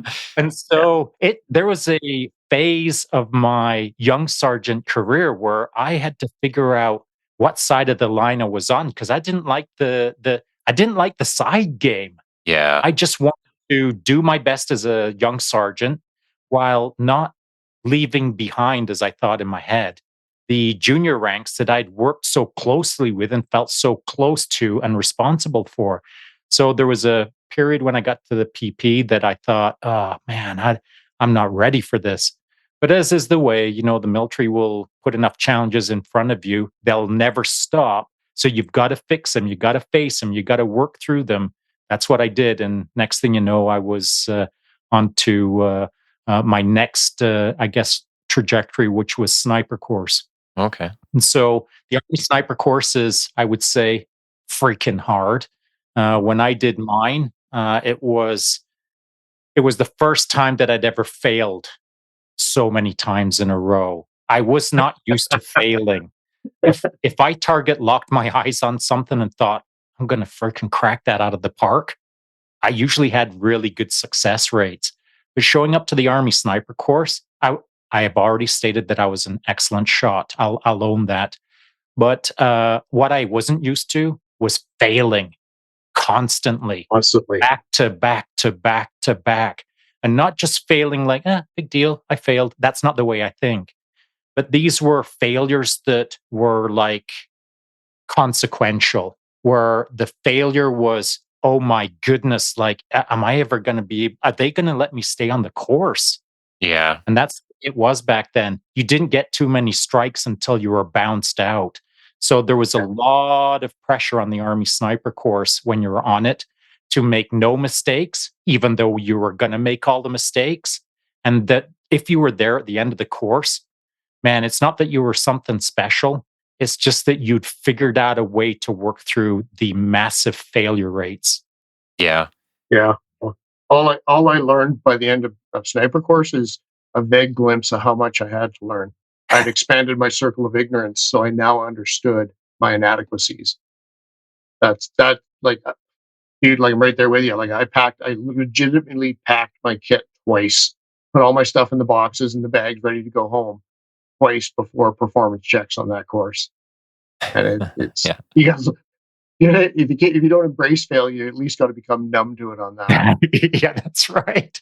And it was the reason I raised that one up is because it was yet another important milestone in my career trajectory. Me too. Because so many lessons learned from that course. Not how to be a sniper, which I learned, of course. Those aren't the lessons I'm talking about. The lessons of how to work through the things that we're talking in respect to failure. That's maybe the most important thing I learned in my entire military existence. Yep. Was on that course, how to deal with failures so often for a guy who wasn't used to failing. Yeah. And so once my Army sniper course was done, back to the battalion, doing the normal stuff, running a platoon and all of that. And then a memo went out forces wide. It was the memo for Joint Task Force 2. And the memo was pretty vague. The unit didn't even have a name at the time, as far as I knew. And so it was just basically top secret. If you feel that you've got the parts, sign here, come and give us a try. Now I'm paraphrasing. And so I read that memo just outside of my commanding officer's office. And I thought, ooh, I want some of that. But then I had to convince leadership that I wanted to go and give it a try. And so that wasn't easy at the time. And here's why. Because the regular army had already gone through a cycle of trying to understand how to send men to the Canadian Airborne Regiment. Should we send really good men? Should we send our problem men? Should we send the guys that are going to go to jail anyway to the commando? Or should we send like the top of the cream of the crop? The regular army was still trying to figure out how to play well with the Canadian Airborne Regiment, who to send and who not to. And I watched the iteration in the commando of really good guys coming in, really bad guys coming in, really good guys coming in, and all of the stuff. Okay. And I'm not suggesting that the bad guys, for lack of a better term, sucked terribly. Like they were good soldiers. It's just that they weren't the level of soldiers or the standard that the Canadian Airborne Regiment expected. So there was some real kind of, I like to think of that phase of the military as empire building or empire protecting. So is at this time is airborne kind of the like in the Canadian military, airborne is the top I guess top of the line, like our best soldiers? 100% in my mind. Yeah. And to this day, I think some of them still are.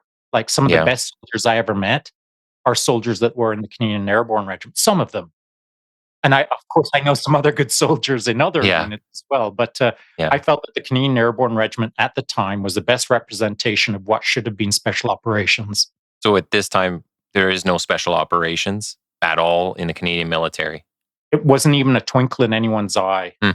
The special operations at the time was you were a pathfinder and you were the tip of the spear. And if you weren't a pathfinder, then you were in Pathfinder platoon. And if you weren't in Pathfinder platoon, then you were in the commando. And if you weren't in the commando, and as it trickled down, there was, whether it's right or wrong, there was an understanding that the Canadian Airborne Regiment was best in the game. And if you wanted to be the best in the best of the game, you had to pursue upwards towards becoming, as I felt at the time, the tip of the spear within the regular army. It was the freaking Pathfinder platoon. To Shaun's point, when that memo went out and the first rank, what Shaun refers to as plank owners, that means that they were there on day one. They were the first crop of operators to go into JTF2. We were full strength at that time in Pathfinder platoon. We had 35 men and one officer, sorry, two officers. Of that 35, 18 of them went to JTF2 in the first draft or two. We lost half of our platoon. It was our better half, 100%. Mm. Yeah, it was a problem, and I'm glad you reinforced that, Ben, because the point I was going to try to make is I was a keener, as the old saying used to get thrown around. If you're a keener, you were keen to do your job well, and I was a keener, and so some keeners were encouraged, and some keeners were not encouraged to go and do keener things.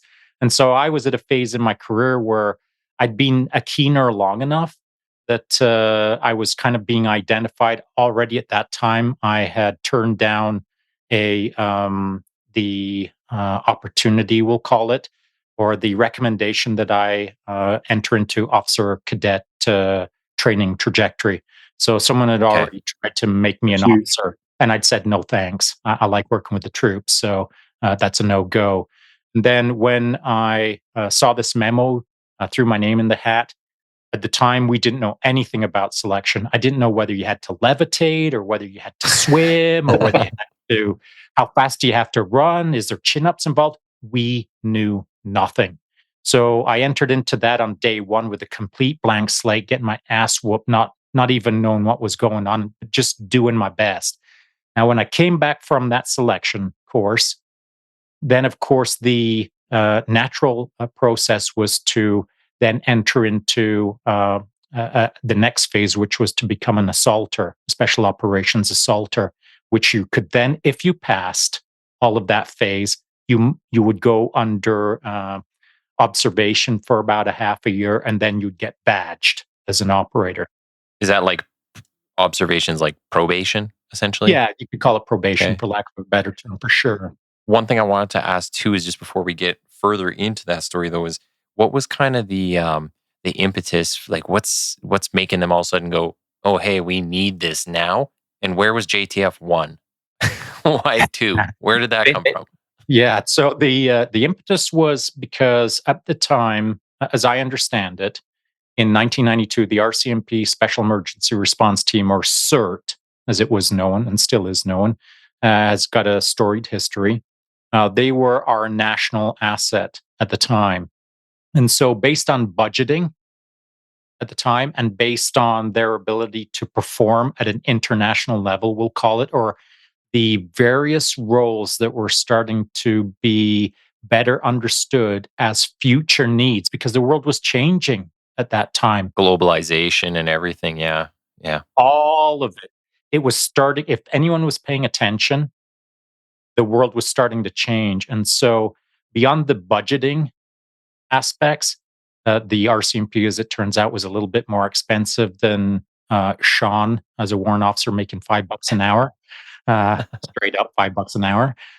The budgeting was different, and so for budgetary reasons and for capability reasons for the future, the thought process was, well, let's hand this responsibility off to the military. So Okay. in 92, we went through this process where the RCMP CERT, where I went through selection under the gun of the RCMP CERT members. So it's based on their program. Correct. Okay. And their program was based on, I'll loosely infer, it may or may not have been based on the British SAS slash et cetera slash it's none of your all business unless you go do selection.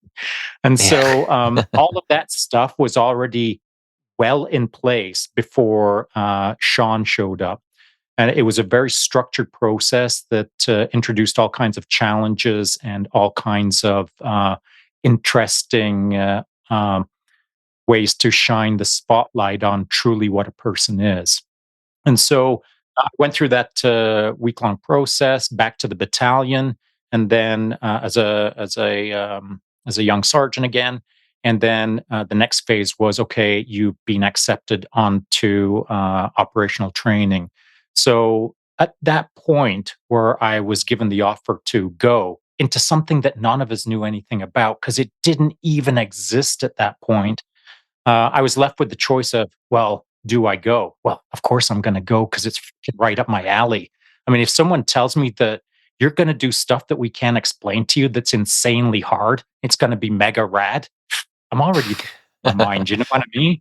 So, but then that didn't work for the regular military, the Green Army, as it were, because I was about to bounce into something that nobody really understood, but I was bouncing as a keener, as a guy who had a body of work that someone at the senior leadership either respected or could rely on and wanted me to stay. And so for the second time in my career, I was offered by my commanding officer the opportunity to enter into the officer training trajectory, to which I politely said, "Sir, I really appreciate that offer, but thanks, no thanks. I am not going to do that. I'm heading off into the unknown if you don't mind." And so my commanding officer at the time, his name was Pete Kenward, who I have massive respect for. And so as a young troop, as a young soldier in 1PP, I was a Pete Kenward signaler when he was a young major, and then Wow. et cetera, et cetera. So Pete and I ended up working side by side in the PPCLI, in the commando, and I was his freaking signaler in Cyprus for nearly the whole tour, just because I got myself in trouble, and then I got punished to go be a signaler. And as it turns out, it was one of the freaking best things that Awesome. ever could have happened to me. Because I mean, if you're standing next to a guy like Pete Kenward, guess what? If you keep an open mind, you're gonna become a way better soldier. And so I said to my CO at the time again, Pete Kenward, "Sir, this is me. This is where I'm going, and I'm not interested in being an officer." So off I went to JTF2 and never looked back. And you so you put out quite a bit of social media on this now, like some of your photos from back then. Um, without obviously giving up some national secrets or anything, can you talk a bit about like places you've been, or like is JTF2 really involved in the whole scheme of the world? Like you hear about all the Navy SEALs everywhere and all these other people going out and they're all telling their stories and have all the books and movies. You don't hear about JTF2. Mm. So, True. and maybe that's along the lines of like what we've talked about before, Ben, where Canadians are just seem a little more reserved, not so maybe in your face with the stories. But we also don't have Hollywood throwing millions of dollars at people to give their stories and stuff. So can you talk a bit about just maybe some of the stuff you've taken part in or where you've been as part of that unit? I sure can. And so you're right. I am making a effort to put out some content that refers to that period of my military career in order to achieve two things. One is my primary reason is to encourage other young men to engage in that trajectory. Just like Yeah. I wish someone would have encouraged me. I mean, the first encouragement or the first mentor or the first guiding force that I identified was Ken Murphy. And literally, Ken Murphy is I mean, one of the longest standing members in the SOF community, I would say now. Certainly a very storied career, and I still think highly of Ken. And so it's my responsibility, I feel now, as best as I can, to encourage or inspire other young men to step into that trajectory of difficulty in order to serve their country in that unique capacity. The second thing I'm trying to do, beyond inspiring someone to enter into that, is just advise general Canadians, the average Canadian citizen, of some of the things that are going on within our military at that level. Now, I'm not privy to what's going on the teams nowadays. I've been out of that game for a long time. Yeah. But I understand, having gone through the process, I understand having instructed on several selections and the various phases and working there, of course, for a period of time. I do understand generally what the job entails and what kind of a man is required and the importance of that role. So I'm trying to impart that out to the general community, as it were, without saying too much. And it's tricky. So you started off, can you speak about, but don't speak about anything you can't? I still don't know what that is and what that isn't. Yeah. I'm still going to walk a careful line between trying to inspire and inform Canadians that within our Canadian Armed Forces, there are people who are doing things that you're unaware of that are amazing on your behalf. But I don't have any guiding structure. There's nobody who calls me up every morning and says, "So, what are you going to talk about today, Shaun?" I've never received that call, and so I always defer to, should I say that? And if that's my first thought, it never gets said. So I'm just trying to walk a careful line. I'm gonna literally clip this part out, and then next time somebody says something like about stuff I'm trying to put online through the podcast or even posts, this is exactly what I was trying to describe to somebody just the other day. Some questions came up about a post I put out, and I said, "This is something that's missing in even policing.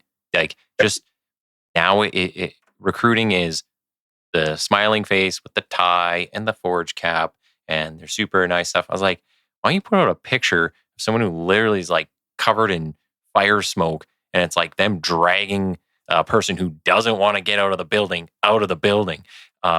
Or like I put up a picture of one of the rifles that we took from somebody, and there was a bit of questions over like that post, which I won't get into on here, but I'm sure. it's just, it is 100%. It's finding the line. I think a lot of it too, at least in my case, I don't know who you would have to answer to, but finding those lines, but also letting those people know who are watching those lines, like, this is my clear intention.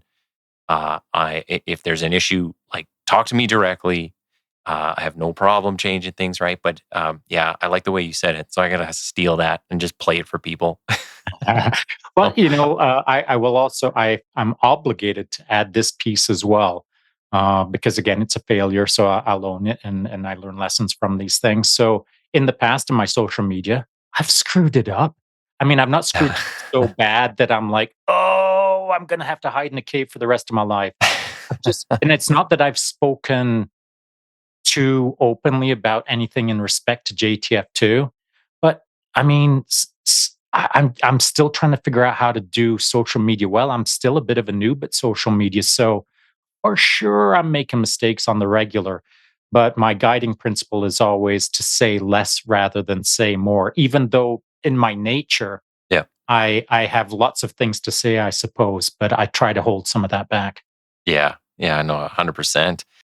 One thing, I want to give you some time here just to talk about all the other things that you have done. So, can you tell us about, if we can fit this in, leaving the service? So, when you retire, and when did that decision kind of come to you, and the reasons why? Right. So I was about 13 years into my career. I was a warrant officer. I got promoted to warrant officer while I was on the teams. I had a number of roles and responsibilities. I was involved in some new initiatives that were quite important, and it's not that everyone can be replaced. So it's not that I was irreplaceable. That would be laughable. But I was playing some key parts there. Not so important again that I couldn't be replaced, but not that easy to replace, as it were. And so it was a difficult time for me because there was a number of things that were going on in my life, and there was a number of things that were pulling me in different directions. And one of my friends on the teams had just gone through a hard time, and he said he didn't know how he was going to deal with it. And I just looked him in the eye and said, "Don't you worry, I'm with you. We'll bounce together." And so when we both bounced out of the teams that morning, I was fully dressed in my ninja black and team warrant officering. And then by noon that day, I was jumping into my car and driving for 6 hours down to the Ontario Police College as a veteran. I didn't even think of myself as a veteran. In fact, the word veteran wasn't even a word back then. I mean, it just wasn't, you're a veteran. Yeah. I just thought of myself, wow, this morning I was a ninja, and then this afternoon I'm a greasy civvy. What the heck? And so there was no, at that time, it was an interesting period in the unit's history, I suppose, or within the military as a whole, because JTF2 existed in, we'll call it the little black box, and then the regular army operated in the big green box. And those two things weren't connected. And so when I left the teams, the regular army didn't even know who I was. And so all of that usual paperwork that occurs, all of those usual briefings, all of those, hey, listen, Mhm. this is how things are going to play out. We'll call it a transition. First time I heard transition was in the news a few years ago, and it was about gender. There was no transition word when I was in the military. And so it was a bit of a problem for me, as it turns out, because as part of that paperwork, there's paperwork that you should be doing for Veterans Affairs Canada, where you understand all of your injuries that you've gotten. I got about 20 pages of them, and all of the things that they can do for you when you're transitioning your education, your vocation, your this, your that, all of the supporting infrastructures. I only learned about Veterans Affairs Canada like 3 years ago. Oh, really? So, so all those years that I could have been getting treatment for my injuries, or some Yeah. sort of support, or as it turns out, these are all new things to me. But there's a thing called income replacement benefit for when you get out of the military. I'm not going to list all of the things that I now have access to, but I only gained access to them through someone saying, "Why don't you just talk to Veterans Affairs?" What do you mean? What do they do? Yeah. And so that transition at that time was quite a bit different, I would say, than a JTF2 operator today, if that makes sense. Yeah, 100%. It's just funny how, like, I want to say maybe in the last 10, maybe 20 years, all this stuff kind of just has all of a sudden happened. And like, everyone's about supports and um, helping out when people are leaving a job. But before that, it was like, I don't know, just non existent, Non-existent. or they never advertised it. Yeah. 0. Oh, And so, I had to carve my own way. I mean, literally solo journey. And so when I was at the Ontario Police College, I didn't last there quite a year, because it was like going from a million miles an hour to 3 miles an hour. And then that 3 miles an hour wasn't enough. So I had to bounce. And then I found myself standing on the sidewalk of Ottawa thinking, well, now what? And there's nobody around me that I could talk to. It's not like I could say, hey, guess what I used to do? You got any pro tips? And so I was just walking through Ottawa, scratching my head, wondering what's next. And quite by accident, quite by coincidence, and I'm not going to turn it into a long story, but I just saw a group of people standing out front of a building. I walked over. I felt compelled to walk over and see what was up. And I looked at them and I thought, huh. And I walked right past them, got on an elevator, went up a few floors. And then next thing I know, I was standing in a computer engineering school asking, what do you guys do here? The owner came out and said, are you interested? I said, interested in what? I don't even know what you do. He said, computer system engineering or computer program. Have you ever done them? And I said, no. He said, well, come on into my office. Let's talk. We talked for about 5 or 10 minutes. His name was Ben, owned the place. And at the end of it, he said, I don't know what it is about you, but I feel that you could be successful in this. are you interested in? I said, you tell me what I got to do, and I'll freaking smash. And he said, well, come back here on Monday. It was a Friday. Come back and you'll write a programming test. And I said, on what? Like, what's programming? And he said, you'll have to learn about C plus or C plus plus. And I said, okay, sure. I'll see you on Monday. And so from there, I walked down to the Ottawa Public Library, walked right up to the librarians and said, I need to program. Teach me how to program this weekend. What books do I need? And she took me over to a section and I said, how many books can I take out? She said, 10. And I said, give me 10 books that are going to teach me how to be a programmer this weekend. So she did. So I walked back to my place with a stack of books, sat down, didn't sleep for the weekend, just hammered because that's what I was taught to do. And I wrote the test. Now, I'm not going to say it was an amazing score, but it was passable. More importantly, what it demonstrated to the ownership of the school was I was in the game. Yeah. But you did all that in a weekend. I did it in a weekend. And so, I went through, became a computer system engineer. And when I was finished the program, this is a funny little side note. 2 weeks before the program finished, our head instructor quit. And so our class was left without an instructor. So the owners of the school walked up on me and said, hey, Shaun, you've obviously done really well in this program. And you taught when you were in the military, didn't you? I said, yeah, I've taught a few things. And they said, well, would you mind just teaching till the end of today? And we'll have another instructor for you by tomorrow for your class. And I said, okay, yeah, I'll try to cover it off day after day after day. The same line. At the end of the course, I was still teaching and put the class through all of the tests and all of the stuff and made a bunch of people successful over that limited period of time. And I said, okay, well, I'm done. See you later. And they said, how do you feel about maybe just teaching another course? We haven't found a head instructor yet. Could you just maybe cover us off for a few days? Well, that turned into almost 3 years. Wow. And so I was teaching computer system engineering from 9 till 5. And then they convinced me that the night instructor who'd quit, maybe I could cover that off for a day or two. So then I was teaching from 6 till 10. Holy. And when I was doing that, I'd go back to my apartment in Ottawa and I'd hop on the internet as I was learning more myself. And I'd be on forums trying to learn. And it was very early day of forums. And people would start sending me questions like, hey, if this, then that. And I'd answer it. And all of a sudden, I was like giving answers to people in the United States and Canada and India and all sorts of countries. And I guess my name got out there on a publishing firm called Singris with Macmillan Publishing. They contacted me and said, hey, would you write a book on computer system engineering, security protocols, and yada, yada, yada. I was like, no, I'm busy. And so I kept turning them down. And then eventually they convinced me that I would be a technical editor on the book. Really minor part. You won't have to work too hard. You've just got to keep an eye on things. Okay, I can help you out. If it helps others, I'll help. And so to make a very long story short, the people who were writing the content weren't very good at it. Therefore, about halfway through the book, I scrapped the entire thing and wrote it from scratch myself. And so what that meant to anyone who's listening is I was teaching from 9 till 5, but then turned to 9 till 10, that then turned from 9 until about 3 o'clock in the morning to write the book. And so, for me, I suppose the lesson that I would like to hand out there to everyone is it's okay to engage with things with passion, and it's okay to want to help your fellow man.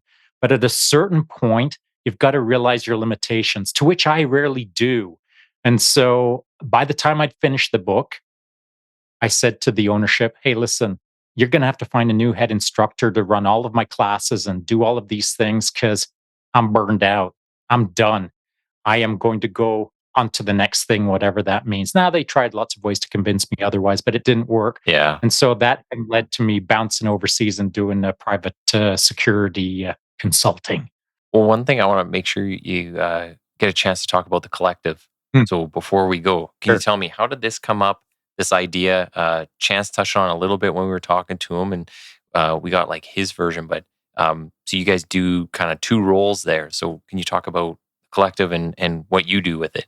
Well, I don't know what I do anymore. Maybe sometimes not enough. So how it kind of started was, and this is an interesting coincidence because I know that you're putting this out for kind of that Remembrance Day period of time. So it would have been last year, pre Remembrance Day last year, that I don't know. I sat down with my coffee and I thought, what is it about Remembrance Day that is kind of bugging me? Mm. And what it was, because I was listening to friends over the years, and Remembrance Day had kind of fallen into this pattern of the usual stuff. You get up, you stand at the cenotaph, you get really cold, and then from the cenotaph you go to the Legion, you have a pint, and then you nod at everyone, you walk home, and that's it for the year. And I'm generalizing and I'm making it super Yeah. simple, but doing that to make a point because I'd felt that maybe for a few years as Canadians, or certainly me as a veteran, I'd lost sense of what it was supposed to mean, what we were supposed to be there. We weren't supposed to be complaining about how cold it was at the cenotaph. We were supposed to be thinking about what it means to me, Yep. what it means to the guy standing next to me. What does this all mean? And so I wasn't satisfied with what the regular pattern was. And so, because I'm an out of the box thinker and because I like to do pattern interrupts, I just thought, I want to shake it up a little bit and see what comes of it. I want to see if anything good can come of this. And so I jumped on my phone and I kind of stood next to the cenotaph here in Roslyn and I started chirping about, yeah, I just want to challenge everyone out there, my friends and fellow veterans who, as Remembrance Day approaches, I'd just love to hear from everybody across Canada what their thoughts on their personal feelings of what Remembrance Day means to them. And it just so happened that there was a guy walking down the sidewalk here in Roslyn, and he's a veteran. I said, "Hey, you, buddy, come on over here." And I pulled him and I said, "Give me your thoughts on," and I just put the camera right in his face. And fortunately enough, he knows my ways. He knows what I'm like. And he was good enough to give me his thoughts. And as far as I was concerned, that video was freaking awesome. So I thought, I'm just going to push this out and see if anything comes of it. Yeah. And so, as I experienced anyway, certainly I felt that it was helpful. Like there was a number of veterans, like a lot of veterans across Canada that were starting to put up their videos. And it kind of became a little thing. And I thought that was really good. But by the end of it, I just wasn't satisfied, man. It's my way. I'm not satisfied. I'm a relentless pursuer of excellence. So the moment that I enter into a win state, we'll call it, I'm not interested in the win. I'm interested in passing through the win onto the next challenge. So I sat down and thought, how could I scale this up? How could I make life better for veterans? And so I talked to a couple of people and said, what would make a difference? And so I ended up talking with my buddy Tim Turner, his wife, and I said to listen, what could I do? And she said, you know what, Shaun, you're a good storyteller. I said, maybe it's the Irish in me. And she said, well, I don't know what it is, but you're a good storyteller. And I think that if you just jump on every day and tell some stories, they don't have to be anything crazy, but just talk like a proper human being, like you're communicating with people and not try to solve all the world's problems, but try to encourage conversation. I think it might be okay for the veteran community. I said, okay, I'll engage in that. So as I did that more and more, I thought this cannot be a solo show because I was thinking to myself, I got wicked imposter syndrome. I was thinking of myself as the totally guy to be doing this. I got nothing to say. I'm dumb. I suck. I'm a skinny, underperforming kid. What the heck am I even doing in front of a microphone? I hate this. But I engaged in the process because I thought it would be helpful. And too many people were telling me that you just got to keep going, Shaun. Just keep going. So I did stubbornly. And then I thought, I need help. So I reached out to, first guy I reached to was Seb Lavoie, who is a retired RCMP member. And I said, Seb, I got to do this thing. I don't know why. I'd like you to do it with me. Let's go do a thing. And he said, I'm too busy with this right now. Can you just hold off until the end of the year? And I said, nope, I can't. I can't hold off because every day that goes by, there's another veteran who can't wait a day. I don't want to be the guy who thinks in his own head that just because I wanted to delay a day or two, someone kills themselves. Mm. You know what I'm saying? Yeah. So I took on a massive sort of responsibility in my own mind. Not that anyone made me responsible. I just felt the weight of the moment and thought, not on my watch, man, not on my watch. I ain't going to let that happen. So I'm going to kick something off. I don't know what it is, but it's going to get freaking kicked. Yeah. And so next guy I reached out to was Chance and said, I don't know what it's going to look like, but here's my thoughts. I don't even know what it's called. I don't know where it'll go, but I'm going to smash and it's going to start on January 1st. And if I'm the only one standing there chirping, well, so be it. But are you in or are you out? And he said, I'm in. And so that's how it kicked off with no plan in mind. I stepped in front of a microphone on January 1st and literally said words to the effect of, I have no idea what I'm doing. I don't have a plan where this will go, but I can tell you what's going to happen. It's going to get my best. And it's going to get my best every single day this year, day after day until the end of the year. And then I'll figure the rest out. That's awesome. Wow. Well, and you guys have been up and running now. So like, and you got a ton of guests on and you're talking to people from all walks of life. So, uh, congrats on that. And, yeah, I was telling Chance on the last recording, like I try and tune in 5 minutes here, 10 minutes there, whenever I can get a little bit. Sometimes I have like a small break in the work we're doing at work and I can put it on when I'm in the cruiser. But yeah, it's great work. It's inspirational stuff. Tons on mental health and just being a better person. So yeah, keep at it. Thanks, man. And yeah, I really like the stuff that you put out, the content. So I think that's a good place to wrap it because I got to go pick up some kids. So I want to say thanks. So like it's I think these stories are very important to get out there, and they have huge meaning for people, especially like you're saying, you know, you want to speak to veterans and have people know, hey, other people have done these things, they've gone through these experiences, talk about it, reach out, get your stories out there. Big thing for this here is I'm trying to help people just kind of leave a legacy piece, right? Because I know a lot of people don't tell their stories. So if we can get you on audio and the video part, I don't post yet, but you know, hopefully that's in the future. But I'll send the audio to everybody, and it's something that you can leave for your kids, for your family. You know, doing what we can to just help some people out. So yeah, thanks for coming on this. Yeah, thanks. If you don't mind me, I'd just like to throw in 2 cents. I Yeah, know you're one go of ahead. us, but as far as I'm concerned, an initiative like the collective. Today we had 3 guests on. Coach Jake Doan, who's a strength and conditioning coach. We had Sarah McMahon, who's a Olympian wrestler and a UFC fighter, and etc. If you're into any mixed martial arts, you know who Sarah McMahon is.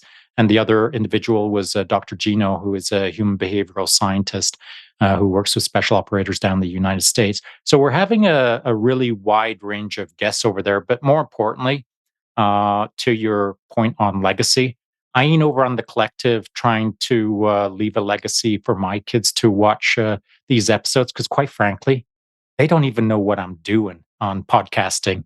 They have got zero interest. But my legacy, as far as I'm concerned, and I'm using that term loosely, is I'm trying to help out the next generation. If I do any good in this Yeah. world now on the collective podcast, it'll be 2 generations from now who will hopefully tune in and learn from their wiser elders, as it were.